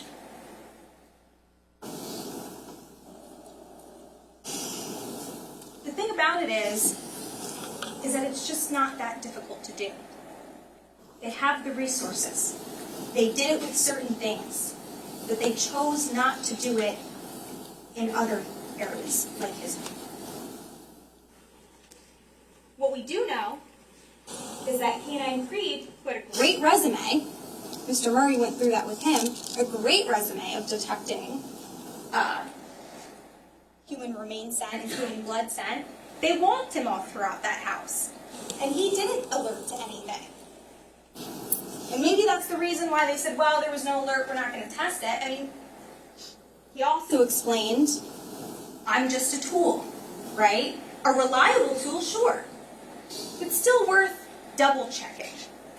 So, regardless, he did not alert to any blood anywhere else in the house, just in the basement where the items were found. Except, he did alert, I think I'm going to talk about it later, he did alert, I think, toward the back of the car, which is why they tested the license plate. That was ultimately negative. The dog was wrong about that. But he wasn't really wrong because, if you recall, there was a photograph of Paul, who had gotten blood work that day, had a little bandage in the car of blood. That was, I think, removed at that point. So I don't know. I'm not an expert. But it's possible the dog was smelling that blood, and that's why the dog alerted. There's no blood found in the car, on the car, anything like that.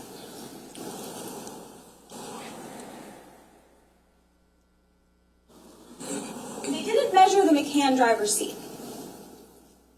They're on scene. There's many officers. There's multiple detectives.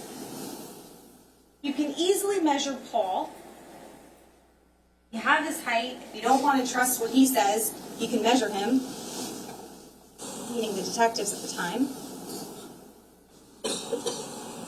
How far is that seat from that gas pedal? Does it make sense? Who was driving the car? Is it too long for his leg? Is it too short for his leg? Is it just right for his leg? We don't know. It wasn't measured.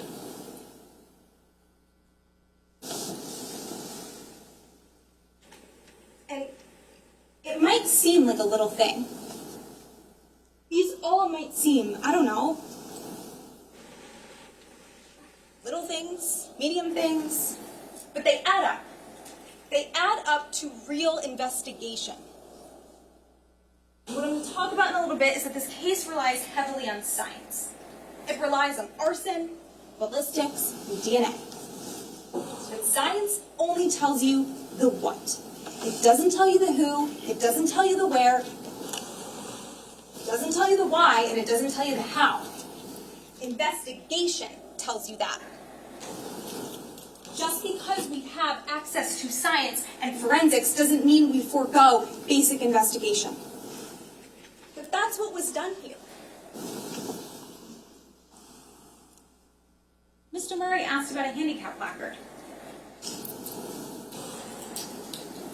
Mr. Caneiro is disabled, you know that, or he's on disability. He has a handicap placard in the car. It's there on the 19th, and it's missing from the photo on the 20th. Mr. Murray showed those photos to Detective Weisbrot. Why was it moved, is the question. Why was it moved? Is it because someone who's not used to it being there drove the car and removed it because it was in the way? They didn't like it there? I don't know. But where did it go and why was it moved? This was a question we asked multiple officers who were on scene at 15 Willowbrook. We have video from outside of the home before the murders, just before the murders, and we see a figure outside of the garage. We see a person there. And you can see through the frosted glass window the approximate height of that person. Why not take a measurement? How tall is that third pane here?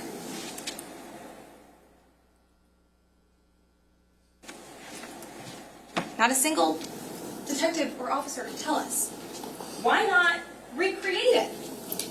They recreated the backlight. Why not recreate putting a person there and seeing where their head falls and how tall they are? And do a spectrum, do a scale. And does it match Mr. Caneiro's height of 5'11"? I mean, that's a simple investigation task that could be performed by anyone. Why not do it? Now, we recognize that a big part of their case is going to be this video. The video was turned off, according to them, at approximately 1:30 in the morning in Mr. Caneiro's garage. Now that video, you do see Mr. Caneiro in that video. And the theory is that he turned it off because then all these crimes ensued, right? That's the theory. Did anyone testify to that? No. But what we do know is that Officer Bernhardt asks Mr. Caneiro about the cameras. Do you have them running right now? And Paul says, I've been having problems with stuff in the garage. And Officer Bernhardt says, you've been having some problems with stuff in the garage. And Paul says, yeah, I have a ticket open actually with one of the companies. And then Bernhardt says to another officer, he says he's been having problems with his cameras recently. Now that's not what he said. But the reason why that's important is because it generates the origin of this suspicion. It generates the origin of this relayed information that Mr. Caneiro is saying he's been having problems with his cameras and that's why they're not working. But that's not accurate. And the problem is that there was no follow-up to it at that time. Throughout the course of the testimony, I asked a bunch of different officers about access points. You've heard that word. And I said, do you know whether this is an access point? Do you know whether that's an access point? Do you know whether that's an access point? No one knew. No one knew what an access point was. No one knew anything about that, let alone whether it contributed to an issue with the Wi-Fi. But we do know that there's an access point right above that DVR in the garage. And we do know that Katie testified that just a couple days before that, Paul was trying to fix an issue with the Wi-Fi. We also know from the testimony, because I don't know exactly how they're going to characterize it, but if they do characterize it as he turned off his cameras, that's not what we see. What we see is a video of Mr. Caneiro approaching that area, and then it cuts out. And I asked pretty much any officer that was on scene, how was it plugged in? Was the DVR system, like, was it attached to an extension cord? Was it the extension cord that was turned off? Was it the power strip? Is that where the outlets? Detective Catalona, who took photos of the scene, we don't have any photos of the outlets or the wires or the wiring or anything. We have body-worn camera footage of the removal of the DVR, and it takes approximately 7.5 minutes for the DVR to be removed because there's so many different wires. And you can see the officer pulling out the wires. I showed you this video.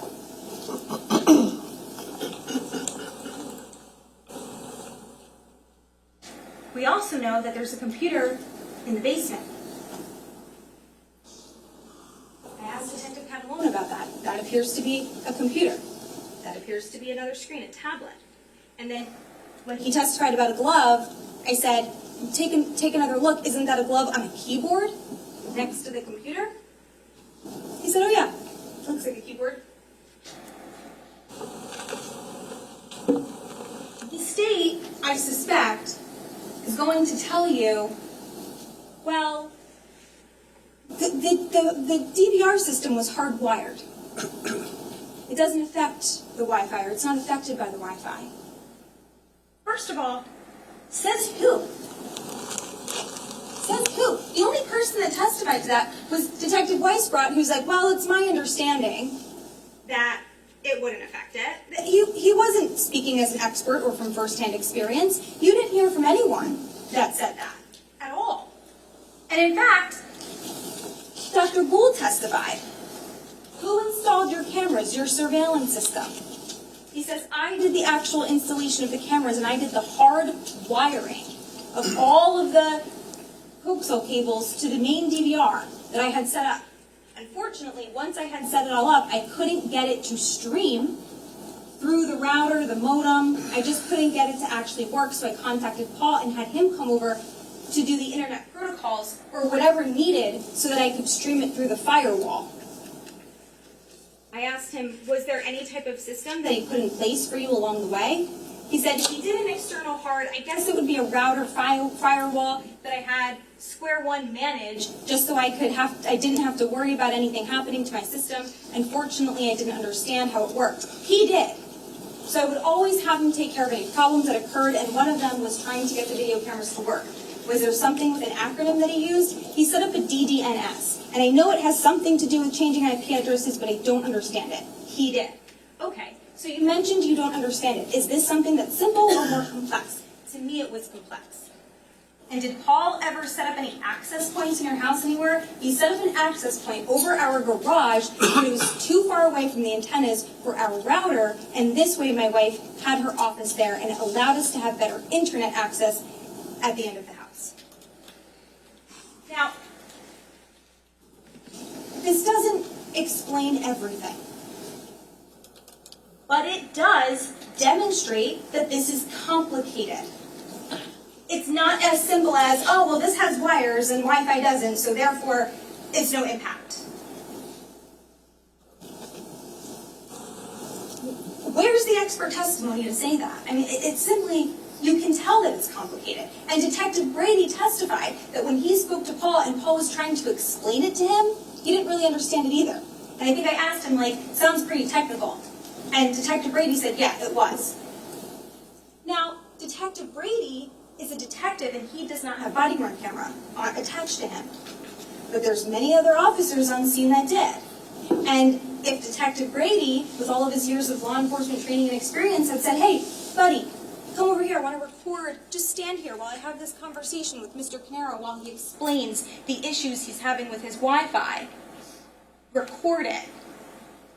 Maybe we would have a memorialization of that explanation. We don't have that.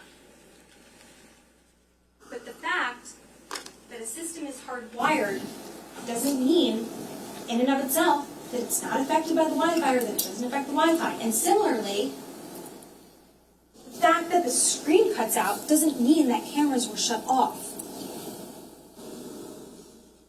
There's many potential explanations there. As far as power strip, an outlet, a wire, an access point, we don't know. We also know, though, that on the 19th, Paul did send an email seeking assistance. He's discussing access points. He's discussing an issue with his firewall.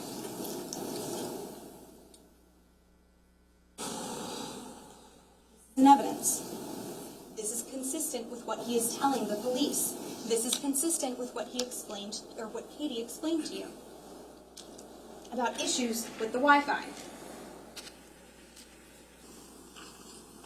Now I want to talk about the timeline at 15 Willowbrook. This is the timeline. I know we kind of wrote it down. There's an exhibit, but I decided to make it a little clearer. At 2:07, there's a vehicle leaving 27 Tilton, which is the Lonerman camp. At 2:27, there's a vehicle that arrives at 15 Willowbrook.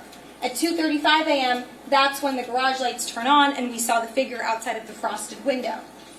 The Nest video at 2:51 ends and all cameras stop. I want to focus you on that timeline right there for a second at 16 minutes. Because from 2:35 to 2:51, that's when you see the garage lights of a person kind of going back and forth, and the state's going to argue there's the electric meter on one side, there's the generator on the other side, and what the person is doing is they're disconnecting one and then flipping the switch to the other. And what they're arguing in the same breath is that Mr. Caneiro knows how to do these things. That he knows how to use the generator. That he knows what switch to turn off. That he knows how to access the electrical meter, which are, by the way, both on the outside of the house. Anyone can see them. And they're going to say, Mr. Caneiro has specialized knowledge and experience with Keith's home. He has intimate familiarity with it. He's the one that would be able to turn off the generator and disconnect the electrical meter. Okay. Then why does it take 16 minutes? Why does it take 16 minutes to disconnect an electrical meter and flip a switch on a generator that he had knowledge of? 16 minutes? Someone who's familiar with the generator and knows exactly which switch to flip takes 2 seconds. We're flipping a switch. We're pressing a button. different switches on the generator. One was turned off by the first responders, but one wasn't. Okay. 16 minutes for that. And then you have the electrical meter. Something is twisted off the panel, and then it's disconnected. I don't know how long that takes, but I submit that someone who knows and is familiar, intimately familiar, like they might argue, it wouldn't take them 16 minutes to do that. But perhaps someone who is less familiar, it would. $2:52 is when the power goes out. There's a loss of power on the Verizon ONT. Between 3:14 and 3:18, Keith's phone texts Paul's phone. At 3:18, Rob Block is alerted that the servers are down. 3:26, between 3:26 and 3:31, Dennis Kapora hears gunshots and calls 911. Now, it's unclear, obviously. We don't know exactly what time he called. He couldn't even tell you. He said something in the 20s, but earlier originally he said 3:26, 3:27. But the CAD report says 3:31, 3:33. Either way. Why are we fighting over minutes? Why is it such a big deal? Because, and why won't the officers concede the time? Because they know how important these minutes are. Why? Because it is a very tight timeline for one person to accomplish all of this. Because Keith is still alive at 3:18 when he's texting. And at 3:26 to 3:31 is when the gunshots are heard. Presumably, that is when Keith is shot. So that leaves, if it's 3:31 to the time that the vehicle leaves, a very short amount of time. If it's 3:26, it's an extra 5 minutes. Still a very short amount of time. Because if Keith was shot first, and then the rest of the family is murdered, that's the time frame. And I want to zero in on the 3:42 to the 3:48. Because at 3:42 is when the Verizon Fios optical network is out. What does that mean? From the testimony, it's when the Verizon cable in the basement is cut.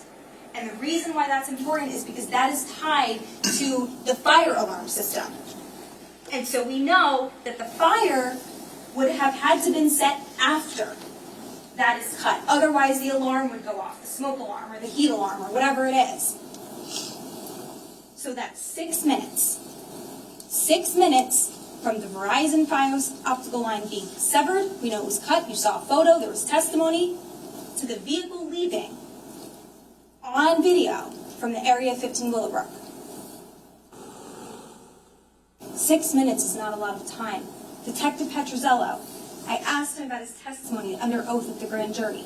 You testified that at about 3:42 a.m. is when that fiber optic line appeared to have been cut. Is that correct? Correct. So then I asked him, so you testified under oath that about 3:42 a.m. is when it appeared that the line was cut. Do you disagree with your testimony? No. From 3:42, which is about when the Verizon Fios line was cut, is how long? 6 minutes. Detective Cordoma, and you testified under oath that there was a Verizon line that was cut. Yes. And specifically that the Verizon line, that's what enables the smoke alarm detector that would have went off. I believe so. Would you agree that the fire would have started after the Verizon line was cut because otherwise the alarm would have gone off and we would have known a lot sooner about the start of the fire? Yes. I think he continued to talk a little bit after that, but he answered this.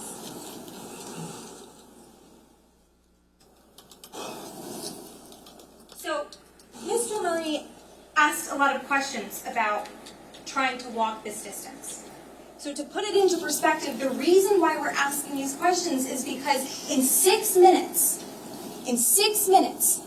according to their theory, one person cut the Verizon line in the basement of the 15 Willowbrook home and then started a fire.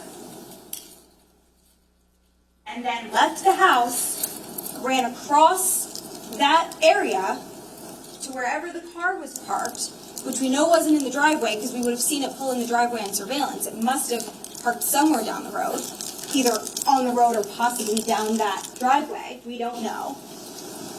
How long does it take to get from point A to point B? How long does it take to get from the basement to the top of the stairs and to start a fire? And by the way, we don't even know how that fire was started. We know that it started in the cedar closet in the basement. That we know. But the testimony from Detective Cordoma was they tested for accelerants and it was negative. Now, just because it was negative doesn't mean they can rule out that an accelerant wasn't used, because it's possible that the accelerant got burned up in the fire and they found a liquor bottle in the closet and they said, well, that's a little odd, like maybe that's what started it. But on cross-examination, I asked him, doesn't your report say you also found 3 fire strikers? 3 of them in the closet? He's like, oh yeah, we found that too. Okay, what is that? Isn't that like a thing that you use it's a dry mechanism to start a fire? Maybe we've seen it before on like a TV show or something where they use them a lot in the woods. And, you know, his answer was like, I'm paraphrasing, but he was basically like, I'm not really sure. Okay, so you can't say that it was a flammable, combustible liquid because it's negative, but you're not ruling it out because there's a liquor bottle. But have we considered that there's no flammable liquid because they used a fire starter, a dry fire starter? And how long does that take? Because if that's how they started the fire, in 6 minutes, and there's no blood in the car, how does that happen? This photo has trees in it because this is obviously like a Google Map image, but this image was taken from the day. This is from November 20th of 2018.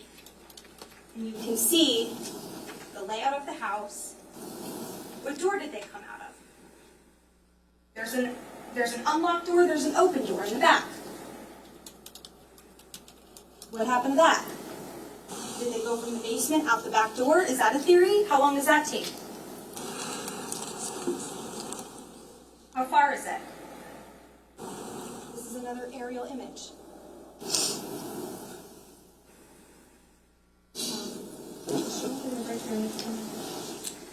We give them a break at 11.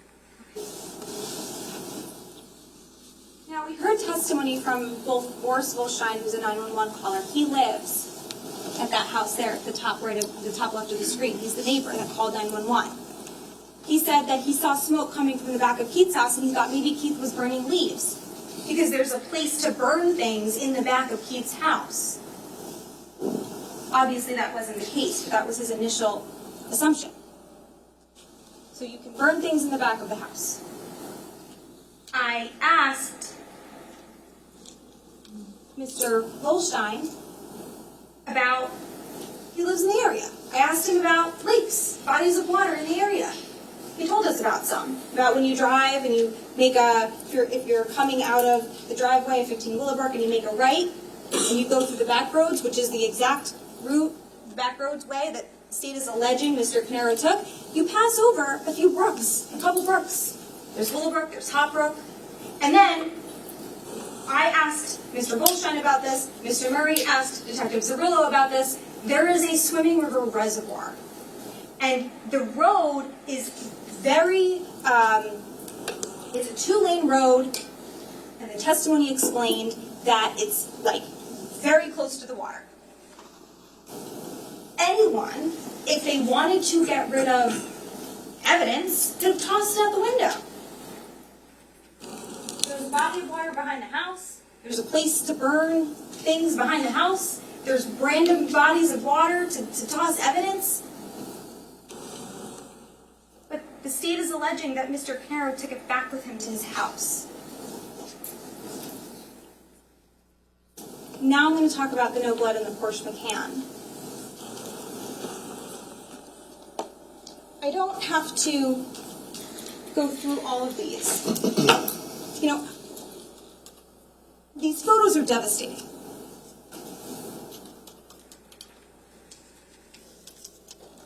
They're horrible. But I showed them because you have to see how bloody that scene is. And you have to see how bloody the jeans are. And you'll have the ability to do that. These photos are in evidence. I don't need to show them all. But there's a lot of blood. Just like there's a lot of blood all over that kitchen, all over the scene. And there is not a drop of blood in that car. How is that possible? How is that possible? And how does that fit into the timeline? Why aren't we worried about this? There's another timeline now from 27 Tilton Drive.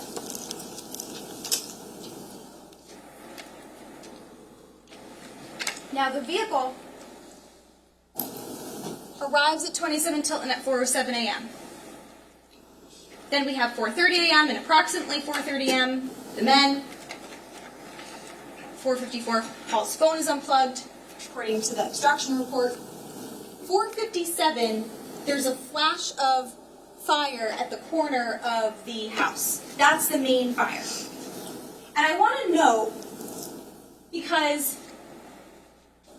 that view, it's from the back of Mr. Caneiro's house. And what you can see is like the flash, it lights up, right? So that means, presumably, that at 4:57 is when there was like a giant burst of flames. Because that's, you see the light on the video. You don't see the actual fire, you see the light.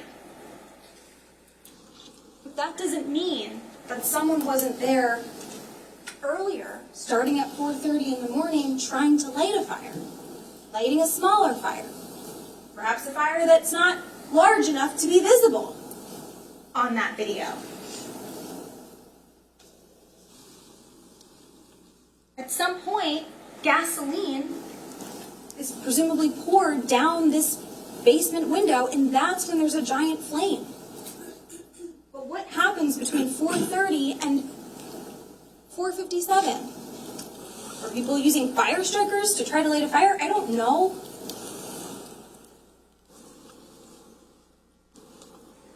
It's possible. At 4:59, now this is the most important part of this timeline. At 4:59, approximately 4:59:58, tried to get the timestamps right, might be off by a few milliseconds, the Porsche Cayenne backs out of the garage and pulls onto the street. Okay? Now that is Mr. Caneiro pulling his car out of the driveway so that when the fire alarm went off and he got his family out of the home, they could all meet inside of the car. It's November, it's close to December, it's close to Thanksgiving, and it's dark out and it's cold and they don't have shoes on. Of course he's like, let me get a car so we can all sit in it. And he chooses the biggest car that they own, which is the Porsche Cayenne. Now you also heard, I didn't include it here, it just happened the other day, but Katie testified. She testified that what happened was she gets awoken, right? She comes downstairs, and as she's stepping outside of her home, she looks back to see where her parents are. And she sees her dad, Mr. Paul Caneiro, going toward the garage. Okay? She comes outside. She starts to call 911, so it's like 4:58. She sees her dad. She sees the light on the garage, which she explains means the door's coming up, the garage door's coming up, so the light's illuminated, and the vehicle's pulling out. I said, how long, how much time passed from the time that you looked behind you and saw your dad going toward the garage to the time that you stepped out of the house and saw the garage door coming up and the car pulling out? And she said, under a minute. And she was still on the phone with 911. Short call. asked her, did you ever see your dad with the gas can? No. Did you ever see your dad try to start any fires? No. She's standing there. She's looking at the area of the garage. Now, the car pulls out,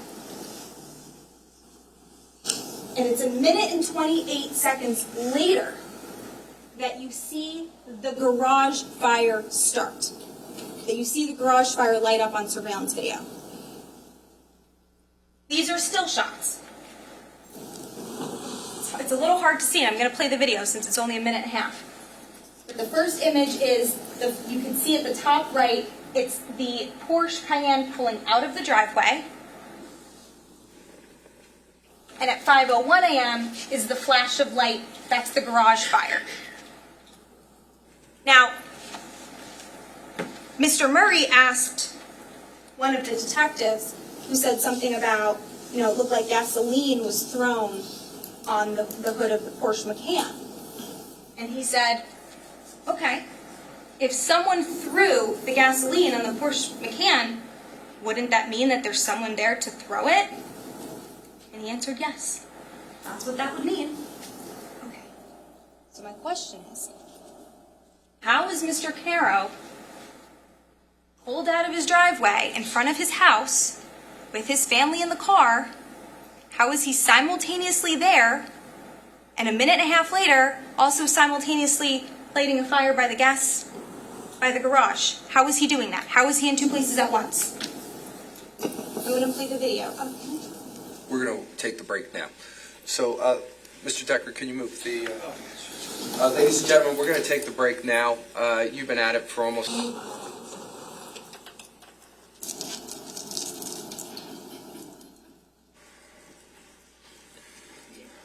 So where we left off was the video of the small garage fire and the timeline.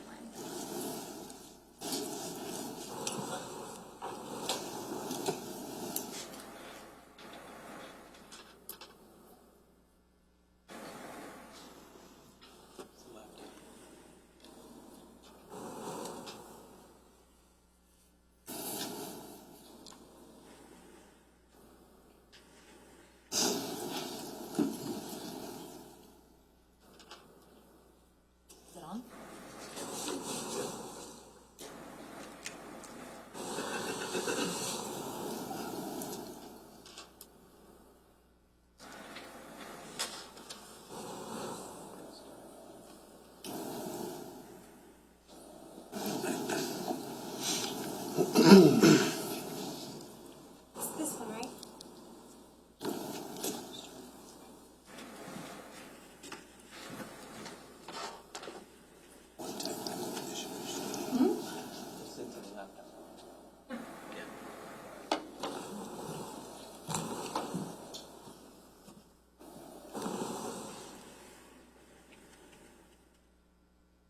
Left front.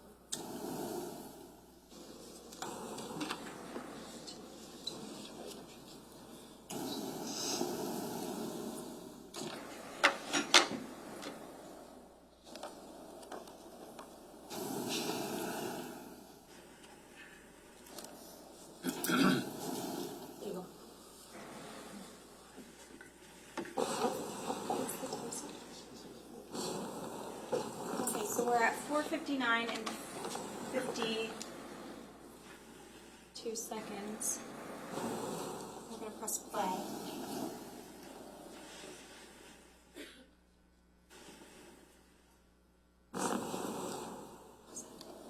And we just saw some movement at that top right portion of the screen, ladies and gentlemen. That is, do you want to back it up one more time? Just a few seconds. So I'll direct all of your attention to that top right corner. I think this was also test C. You could see a vehicle. Yep. Okay. So that would be the Porsche Cayenne. You can see it sort of going off the screen to the left, pulling into the street. And when the video continues to play for approximately another 1 minute and 20 seconds, you'll see the flash from the fire.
right there.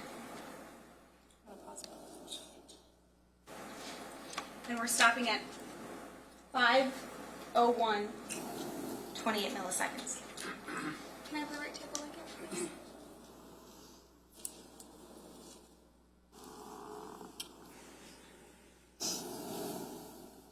So, I don't know, ladies and gentlemen. I don't know how the state can allege that Paul Caneiro is in his vehicle with his family, pulled out on the street, and then there's a gas fire by the garage. There was testimony from, I think it was John Lightbody, who confirmed gas is highly flammable. He even gave like the exact temperature or something at which gas ignites. And it's not a slow burning substance. The moment you light gas on fire, it flames up. So, I don't know the explanation. And if the state comes up with one, I don't know if they will. Remember, ladies and gentlemen, it's not coming from the witness stand. And that's what I mean when I say a theory.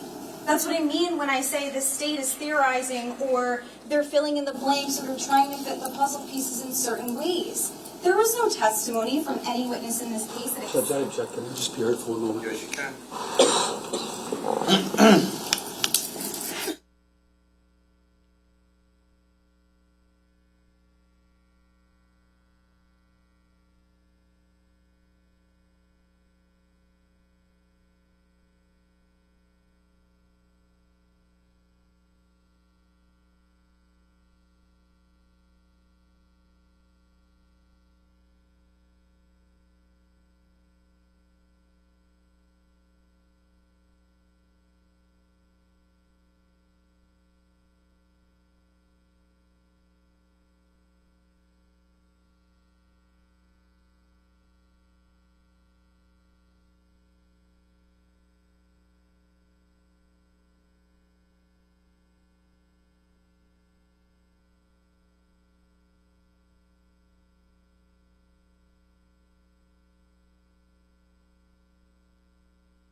Ladies and gentlemen, remember with all pieces of evidence, you are to determine what happens and what happened in this particular case. Is you are the sole fact finders in this case. The attorneys are absolutely allowed to comment on the evidence. However, you will make that final determination and you look at the evidence. And you'll also learn when I give you the law that you will also be allowed to make reasonable deductions based upon that evidence. But again, the attorneys are allowed to comment on the evidence. You determine on how you accept that information. Does everybody understand that? Yes. Okay. We'll continue with the summations of the defendant. Now again, this ties into what was stated earlier about, are there two people? Where are they? It's dark out. What's happening? What we do know is at this moment, Paul Caneiro, and for that 1 minute and 20 seconds, is in the vehicle on the street with his family. We do know that he is not physically located at that garage when that fire started. We do know that Katie Caneiro said it was under a minute from the time that she saw her dad walking toward the garage and coming out of the car. The timeline doesn't make sense. Now, another issue in this case is, where is Jennifer's phone? You heard testimony from Detective Miglioretti initially that there were multiple phone extractions performed in this case. And that included Paul's phone, it included Keith's phone, and Tiffany Rivera, and a variety of other people that were mentioned at the time. And I asked Detective Miglioretti, and I asked Detective Petrozello, and I think Mr. Murray might have even asked Detective Vogt, where's Jennifer Caneiro's phone? And there was no 911 call placed from the house. You heard testimony from, I think it was Mr. Abraham, that said when the Verizon power is cut, you lose internet, you lose Wi-Fi, you lose power, but you don't lose cell service. Cell service isn't coming from inside of the home, it's coming from outside cell towers. So, again, I don't know what exactly they're going to say, but I do know that if this suggestion is that if one person is responsible for these murders, and Keith is murdered outside of his home, and there's gunshots that are heard 3 miles away practically, then we can imagine, by Dennis Corpora, then we can imagine that Jennifer Caneiro would have heard them too. And why was there no 911 call? Where is her phone? And more importantly, since we don't have her phone, why don't we have her phone records? I questioned Detective Miglioretti, I believe, and also Detective Petrozello about that. And when I questioned Detective Miglioretti, who did the cell phone extractions, he was very informative. And he explained cell phone extractions are very helpful because there's a lot of information in them, right? You can get the content of all the text messages, you can get contact lists and phone logs and all sorts of data that people keep in their phones, their calendars, basically their lives. Now, without the phone, we can't access that information. But Detective Miglioretti confirmed what we can access with phone records is other limited information. Call logs, text message logs, not the content, but we can at least access who texted who and when, and cell site data. Cell site data tells us the general vicinity of where the phone is. Might not be an exact location, but it's a general location. It's a general vicinity of that phone. And why is this important? Because you heard testimony from Katie Caneiro that she continuously called Jennifer's phone because it was ringing. She said she called the house phone once and it went straight to voicemail. That's because the power was cut. She didn't bother calling it again because it wasn't working. She called Jennifer's phone repeatedly from the general time frame of 9:30 a.m. to noon, she testified. It kept ringing. Where was the phone? It was on somewhere. Why don't we have the phone records to know where? Was it in Colts Neck? Was it in a town outside of Colts Neck? Was it in a state outside of New Jersey? We just don't know. And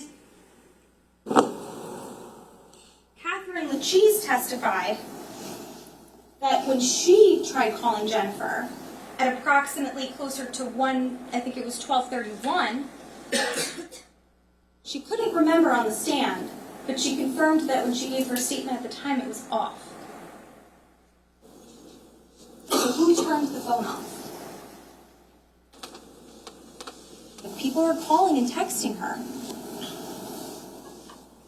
we would have records of that. We would have data. We would have cell information, cell site. Wouldn't we want to know that? Because Mr. Caneiro didn't have the phone. He didn't have the phone. Where's the phone? They searched him. They searched his house 3 times. Remember that testimony from Detective Catalona? First it was, they took photos on the 20th. Then they searched it on the 21st. 22nd was Thanksgiving, so they took a day off. They returned on the 23rd. They continued to search the home. And then they searched it again later that week. That Saturday, on the 28th or something like that. They didn't find Jennifer's phone. He never left police custody that day. We know that. So, I would imagine, in an investigation such as this one, where you have 7 years and 3 months to get phone records, that's something that maybe we'd want to know. And no investigation is perfect, ladies and gentlemen. Let me be clear. I'm not suggesting that the investigation needed to be perfect. I'm not suggesting that every little I needed to be dotted and every little T needed to be crossed, because that's not the reality of life, and we know that. But something more than what we have. Because not even wanting to know where Jennifer's phone is problematic. Because if Mr. Caneiro is at his home with first responders and the police from 5 in the morning until noon when he goes to the police station with his family, and there's cell site information that says the phone is elsewhere, that would be relevant. That would be important to know.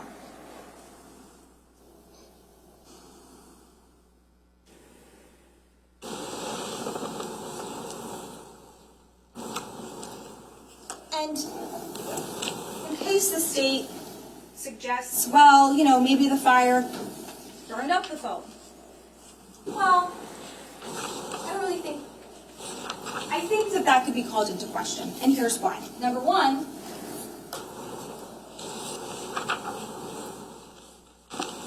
these are photos of things that were recovered from the rubble. You heard testimony that they tediously sifted through the debris. They piled it together and they sifted through it to see what they could find. And in the top left photo with cone number 14, you can see the knife across the screen. That's where they found the knife. The next photo was in the kitchen area and they found a projectile. The bottom left in 13 is where they found this item. Shell casing. They can find that. They can find a phone. We found the Roomba. That was in the worst area of the fire. Not in the basement, but in the foyer, I believe. Why would it be ringing? And why wouldn't Jennifer call 911? Is it because there's a second person in the house at the time that Keith is outside?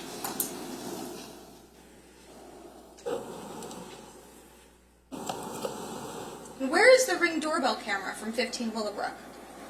Now, I know we heard testimony from Detective Petrozello. He said he got a warrant for the information and he didn't receive anything from the front camera. And I asked him, well, did you follow up? Like, what do you mean you didn't receive it? Is it that it doesn't exist? Is it that something, they missed something, they didn't send it? I mean, did you follow up? And the answer was no. He received what he received. Okay, I mean, doesn't hurt to follow up. Detective Petrozello, again, he stated he followed the evidence. Yes, he did. There is evidence in this case. And the evidence does point to Paul because it's at his home. But did the police ever hypothesize whether someone else put it there? What did they do to rule out that theory? Because you have a man that I submit has no motive. You have a man who loved his family. And you have information missing. So why not try to rule out the theory that there's two people? Because there's certainly evidence to support it. Why not try to rule out the theory of whether someone else put this evidence there so that it would be found? Why not rule that out?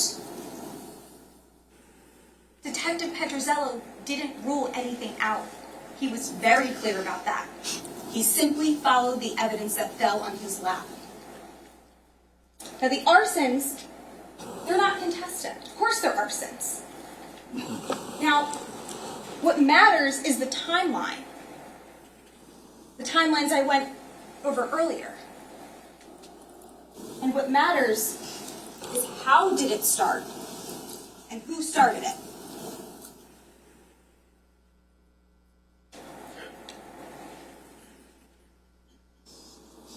Again, this is the timeline from 15 Willowbrook.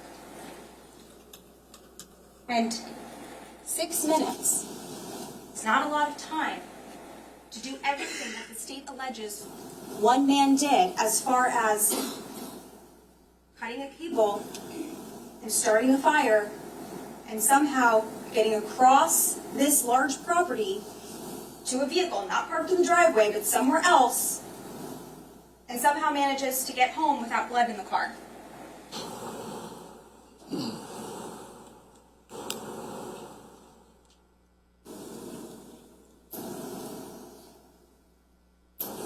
It just doesn't make sense. Now the ballistics, the gun that is alleged to be used here is a 6 Sauer P228. It's S193. And what's interesting about that gun is that it doesn't have rails. You heard Detective Sergeant Clayton testify to mount a laser sight. It's also not alleged to have been used with the silencer. The prosecutor asked that question of Detective Sergeant Clayton. Are you saying the silencer was used? No, I'm not saying that. And Mr. Murray followed up and said, well, because the markings don't match? Yeah, that's right. Because they were able to, through the ballistics, match tool markings with the barrel and the receiver, but not the silencer. You didn't hear testimony about that the silencer tool marks matched. Which also kind of makes sense if Dennis Kapora, who you heard lived approximately 2.5 or 3 miles away, heard the gunshots, because a silencer with subsonic bullets may not have reached that far. We also know that Paul owned a 1911 .45 caliber pistol. This is an unregistered firearm with no serial number. It's S189. And he also owned a second 6 Sauer P228, which was found in his bedroom. Now that gun does have rails, which means you can use a laser sight with it. Which means if someone was trying to shoot Keith in the dark outside, that might be a better gun to use. The barrel also fit that gun. So if the allegation is that Paul wanted to switch out the barrels, that's another option. It also could have been used with a silencer. And the reason I'm saying this is because truly, we submit the fact that Paul Caneiro owns guns and is a gun owner is of no moment. But it's being used in this case to demonstrate opportunity and means. And I suspect they're going to argue that because Paul owns guns and has access to them, this makes sense. But if Paul has access to his own guns, wouldn't he use the one that works with a laser sight? And wouldn't he bring ammunition? Enough ammunition? And if the state tries to argue, well, maybe the gun jammed, maybe that's what happened, well, then wouldn't Mr. Caneiro, with all of his knowledge and gunsmith, be able to unjam the gun? The other interesting thing is in the backpack that you heard testimony, people know Mr. Caneiro carries with him. Katie testified that Mr. Caneiro is like an extension of his wallet, and he's carried it around for the last 10 years. Another one of our witnesses also was aware of that. Mr. Caneiro typically had the bag, typically kept it in the car. So people who know Mr. Caneiro know this is his bag. they found a silencer. The silencer that is not alleged to be used. In that bag, they found a FLIR, which is the thermal imaging application that you plug into a phone. We heard testimony that Mr. Caneiro's phone was at his home the entire night, plugged in. They even contacted the FBI to try to make sure, beyond just a normal extraction. The FBI confirmed his phone was at home. So why would Mr. Caneiro go to a crime scene to commit crimes that he has no motive for, and bring things with him that he can't even use? He's bringing a thermal device he can't use with his phone because it's at home. A silencer that the issue with the silencer, I forgot to mention, Detective Clayton testified, is the silencer with the P228, the alleged murder weapon, it blocks the sights. That was the issue with the silencer. So you can't, if you wanted to use the sights of the gun, which you would need, you can't use it with the silencer. And that is something which just doesn't make sense.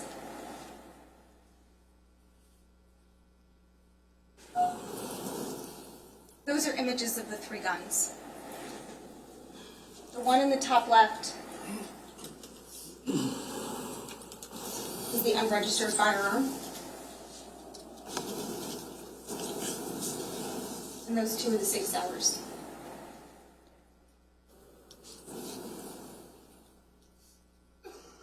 Now I'm going to talk about the DNA. DNA it sounds compelling. And I mentioned this in my opening. It does. It sounds very compelling. When you think of DNA, you think, oh yeah, that's a sure thing. But in this case, it's a little bit different. And it's different for two reasons. The first is contamination and transfer. Okay? The items that were tested, many of the items, the jeans, the gloves, the shirts, the scarf, they came from this fire. Okay, this is taken with this. That's the fire hose. And remember, Detective Catalona testified that when he went in the basement, there were 4 inches of water on the floor, covering that mess.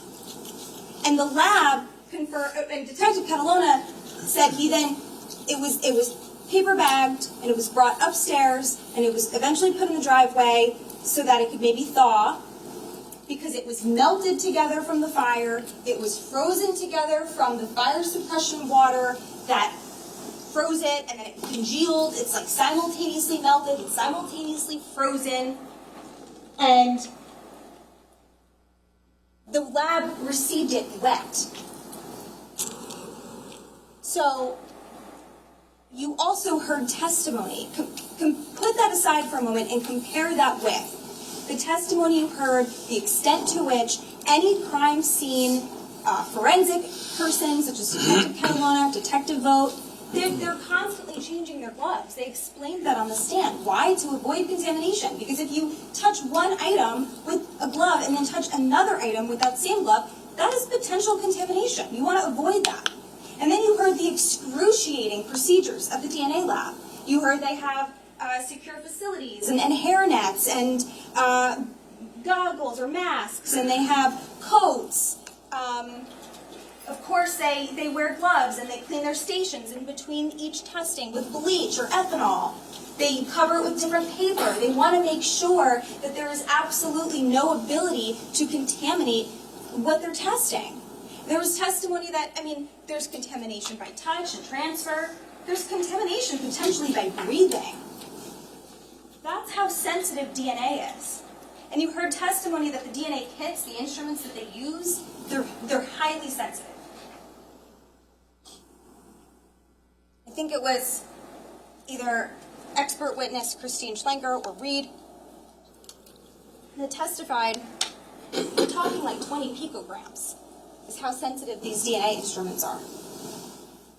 So imagine if DNA transfer is that sensitive.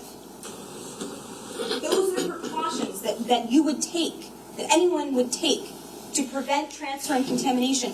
Imagine what is happening here, where everything is piled on top of itself, melted, congealed, wet.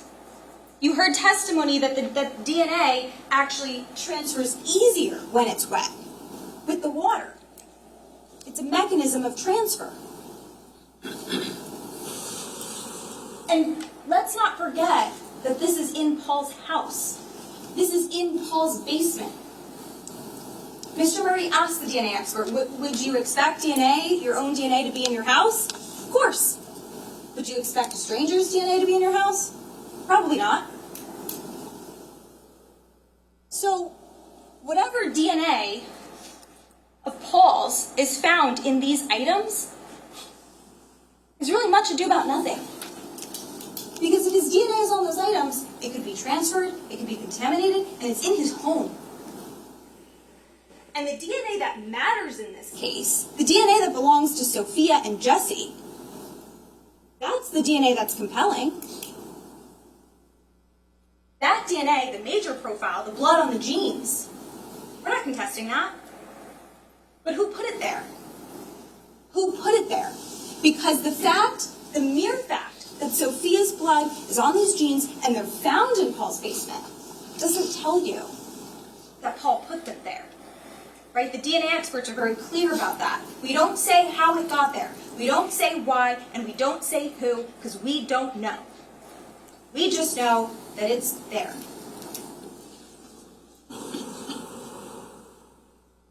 These were some other images of these items and how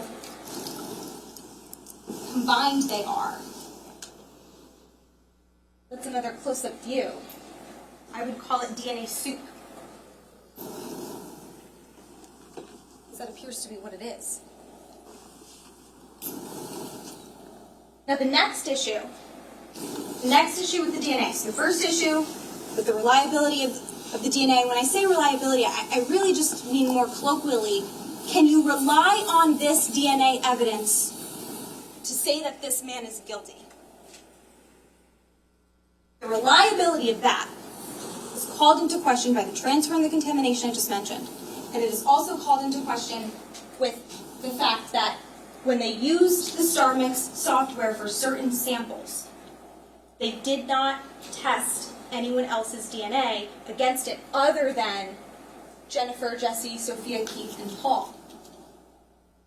So I know it's a lot of information, but when we look at EO7A1, for example, the analyst, the number 2 is circled because that's how many contributors there are, right? There's two contributors to that sample. But when you go across the chart, every single person has a likelihood ratio. How does that happen? The DNA experts explained that when you're dealing with StarMix and likelihood ratios, you're simply asking one question. Technically 2 questions. You're asking the software to compare 2 hypotheses. Hypothesis 1, this person, whether it's if you're focusing on Jennifer, Jesse, Sophia, Keith, or Paul, one person at a time.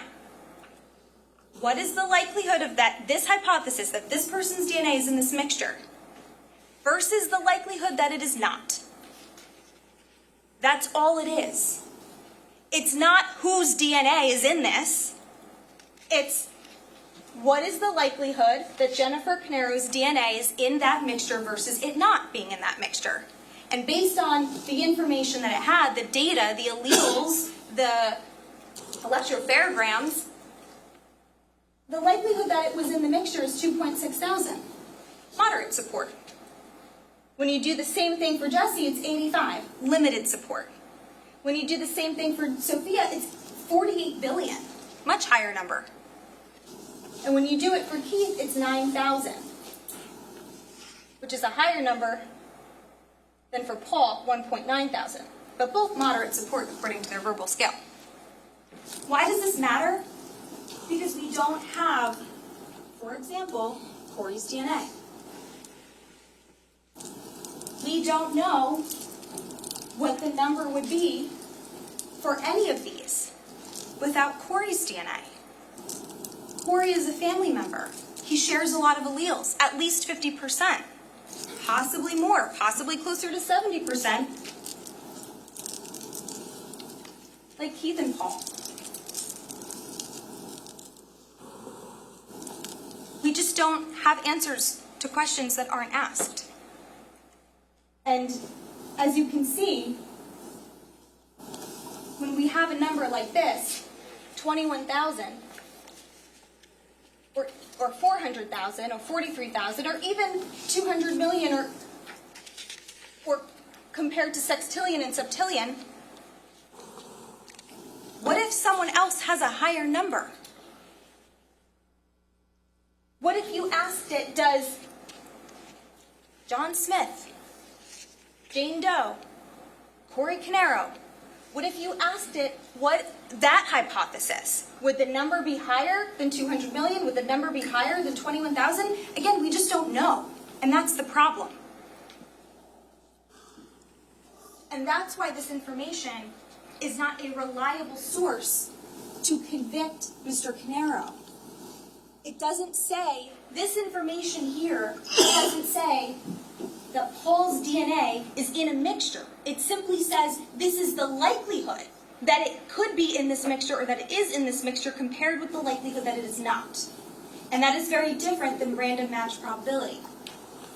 But this is the DNA that we're focused on. And you saw from the deconvolution reports that I went through with the expert witness, Ms. Reed, there's a lot of information missing.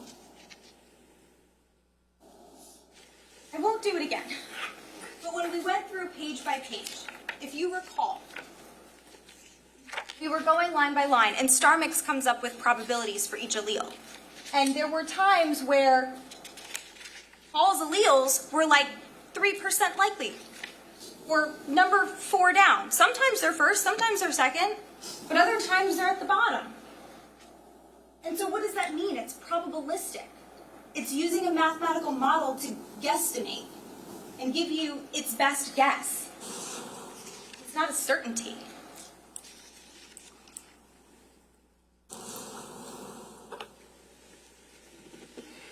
We're missing information, ladies and gentlemen. And that is a reasonable doubt. That alone is a reasonable doubt.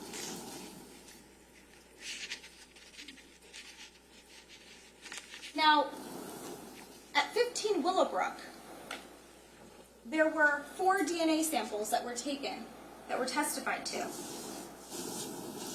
These are them. You were shown photos. They're areas of blood located in the general kitchen area. They took these samples in February of 2020. Why over a year later? I don't know. But why so long after, and why only here? I mean,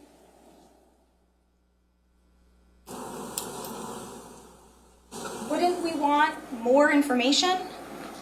Wouldn't we want to swab more locations? Wouldn't we want to swab sooner? Wouldn't we want to swab the open door the day that this happened or shortly thereafter? Maybe the unlocked door? Anywhere else in the house? Of course Paul's DNA is going to be at his house.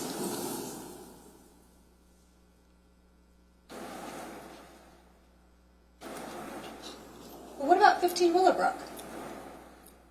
Whose DNA is there? Not just Paul's, but whose? We don't know what we don't ask. I think this was Officer Mazzicola who identified on this photo which door was open and which door was unlocked. That might have been a good place to start. Now, I also want to mention that Paul was cooperative with the investigation. He cooperated with 7 different investigating officers that day. He spoke to Officer Marino.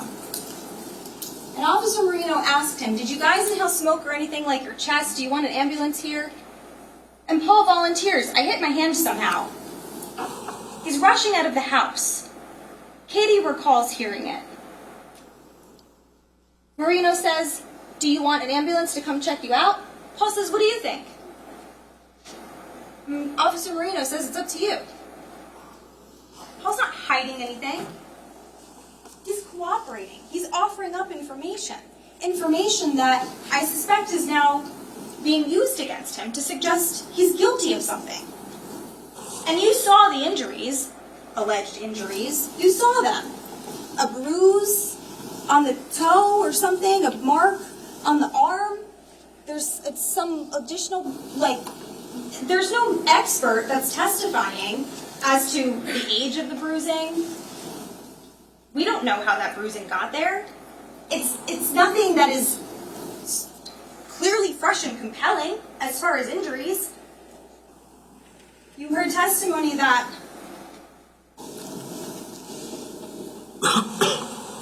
Corey Caneiro was interviewed. He wasn't asked to take off his shirt.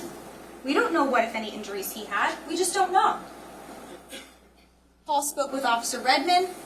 He spoke with Officer Bernhard. He spoke with Detective Brady.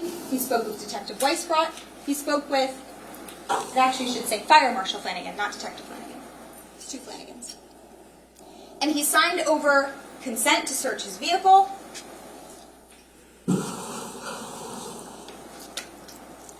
He signed over consent to search his DVR. Paul had something to hide. Why would he be so cooperative? And he reported to the police station despite wanting time to change and get cleaned up, change his clothes. He still went. They said, "No, you really need to come now." They went, including Paul. He didn't leave. Could have left. I mean, Katie and Marissa left. They went to go get bagels. They came back. Marissa went to her boyfriend's house to bring the dogs there. Then she met them at the police station. He didn't leave. He stayed with his family. And then he went to the police station when he was asked.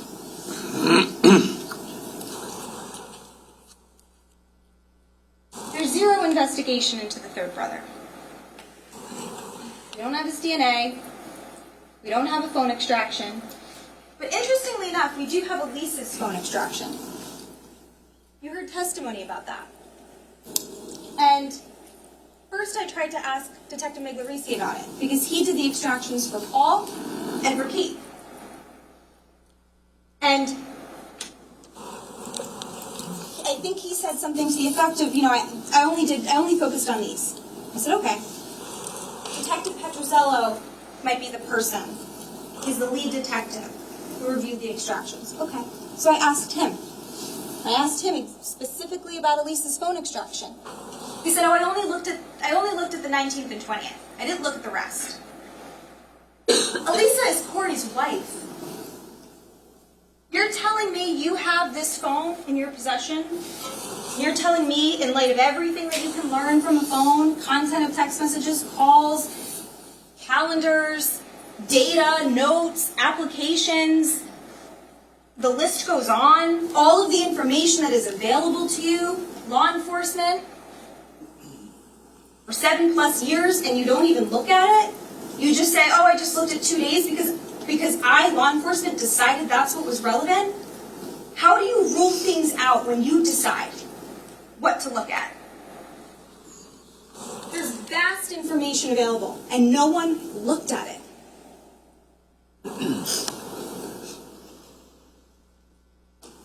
Didn't get surveillance footage from the area of Corey's house. Didn't investigate his finances. Detective Petrozello said he had no information. But he also said he didn't look at the phone. Didn't investigate Corey's knowledge of the trust.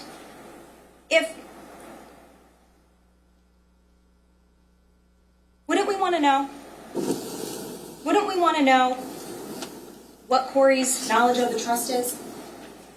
We know he knew about it because we know that Keith had forwarded certain emails to Corey, emails between Paul and Keith discussing the trust. Those were forwarded to Corey. So Corey had knowledge of at least we know, he had knowledge of the trust, and he had knowledge of what was happening with Paul and Keith in the trust. You also heard testimony that after Keith spoke to Paul on the phone on November 19th that evening and said, "Paul, wake up, I want the login," that his very next call was to Corey.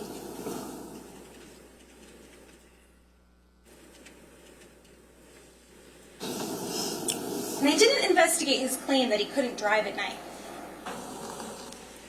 You heard testimony that he told the detectives, "I can't meet you in Monmouth County because I can't drive at night, I have an issue." But you also heard testimony from Katie Caneiro that he arrived on scene at Paul's house at around 6:15 in the morning. Still dark. You heard testimony from the officers that it was dark, it's November, for at least a couple hours. 5 to 7-ish, maybe? Corey's driving in the dark. So what are we doing with that?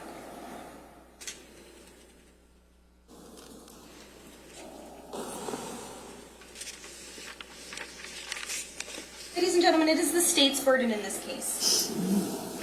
The state's burden. They have to prove their case to all of you. We don't have a burden. That's why we have the presumption of innocence. You might recall my story about the presumption of innocence, but it's very important. Because in our justice system, we do not require any person to try to prove their innocence. It can be a very difficult thing to do. We require the state, we hold them to their burden, and they have to prove their case beyond a reasonable doubt. So if there's anyone in this case that you wanted to hear from, if there's any information that you feel that you needed or wanted or would rely on in coming to a decision but you don't have it, you just have to look to the state. It's their burden. And in this case, in light of everything we talked about, let's just remember that the level of involvement of law enforcement in this case. We have the Ocean Township Police Department. We have patrol officers. We have detectives. We have the Colts Neck Police Department. We have patrol officers. We have detectives. We have the Monmouth County Prosecutor's Office. We have a variety of detectives in a variety of different fields. We have the Monmouth County Sheriff's Department. We have the New Jersey State Police. We have the FBI and the ATF. We also have Asbury Park.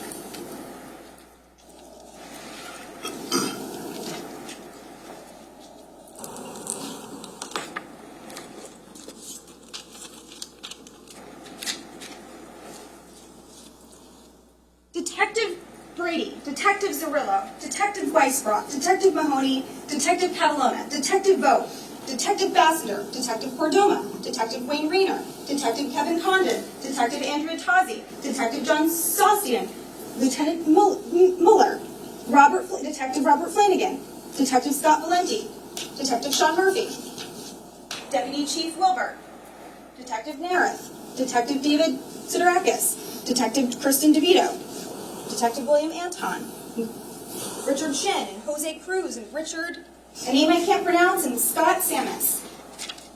I think I asked Petrozello, are these all the detectives that, to your knowledge, are involved in this case? I gave him that same list, and I think to most of them he was acknowledged yes. All of that, all of these resources, you can't look at a phone extraction longer than 2 days. You can't get someone's DNA who's related to this family. You can't investigate more. You can't do all of the things that I just mentioned. Traditional investigation outside of the science. That's what they're relying on here. It's not enough. It's not enough.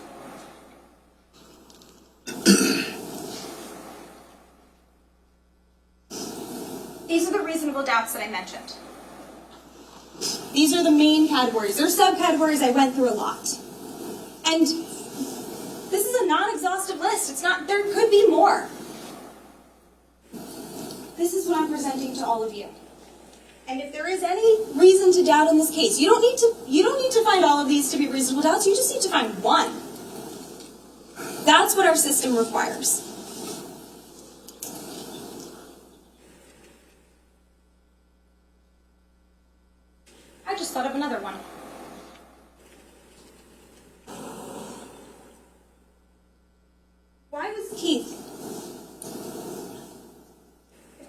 outside of his home. And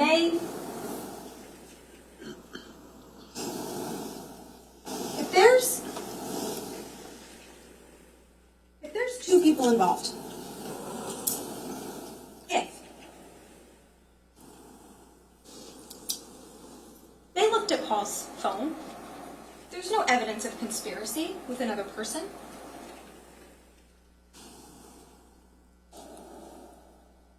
If you find the evidence in this case compelling that there's two people, well, there's no evidence that Paul was involved.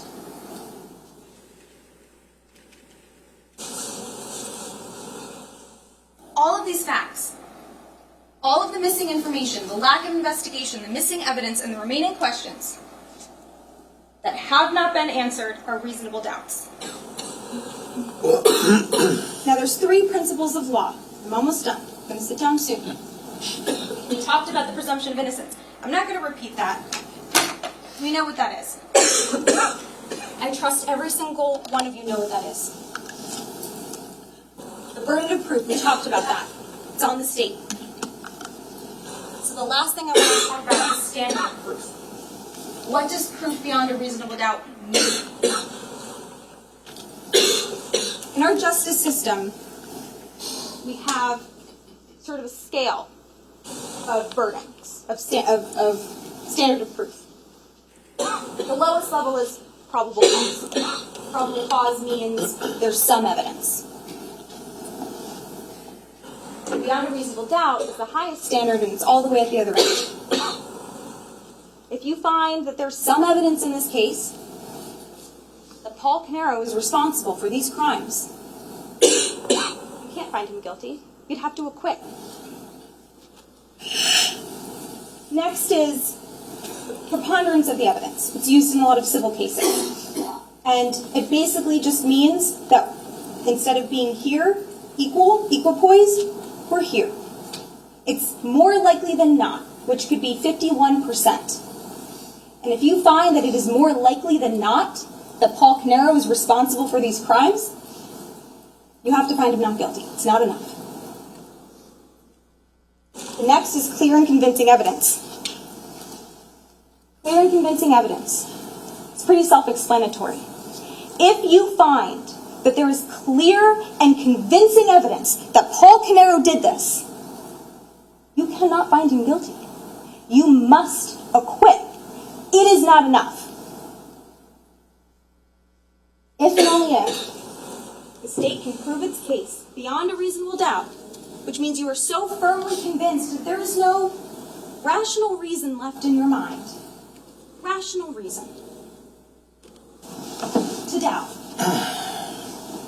that is the only time that you can find someone guilty.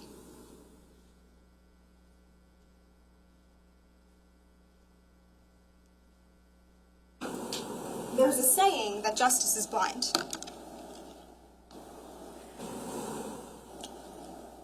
The reason we say justice is blind is because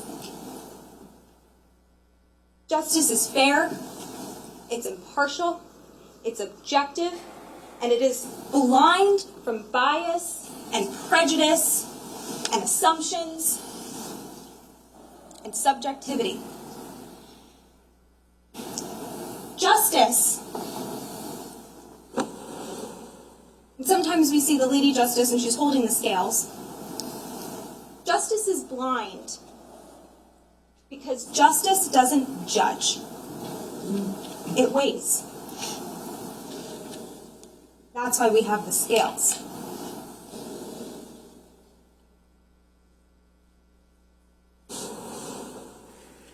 Because in a case like this, where, as I said from the beginning, the allegations are harrowing, in a case like this, we have to be free from judgment. We have to be free from bias. We have to be free from emotion. And we have to just weigh. And I submit to you, ladies and gentlemen, that when you follow your oath as jurors, and you weigh the evidence in this case, and you weigh whether the state has in fact met its burden, whether we're here or here, I submit to you that they have not met its burden. I submit to you that they have not proven their case against Paul Caneiro beyond all reasonable doubt. Reasonable doubt. That's not the standard. That is not the standard. Ladies and gentlemen, I'm going to give you the law as it relates to reasonable doubt. Only if the attorneys want to discuss the law, if it does not comport with what I tell you, it's what the law as I give it to you, not based upon what the attorneys say. Go ahead. Beyond a reasonable doubt. A doubt.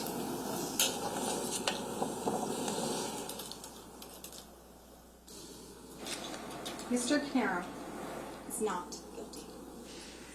He's innocent. All right, ladies and gentlemen, what we're going to do, we just went at it for almost another hour. We're going to take a break for about 15, 20 minutes, give you a chance to go to the bathroom or whatever you need to do. Mr. Decker's going to move his stuff, and we'll bring you back out probably about 1:45. Okay? Thank you. Please don't discuss this case.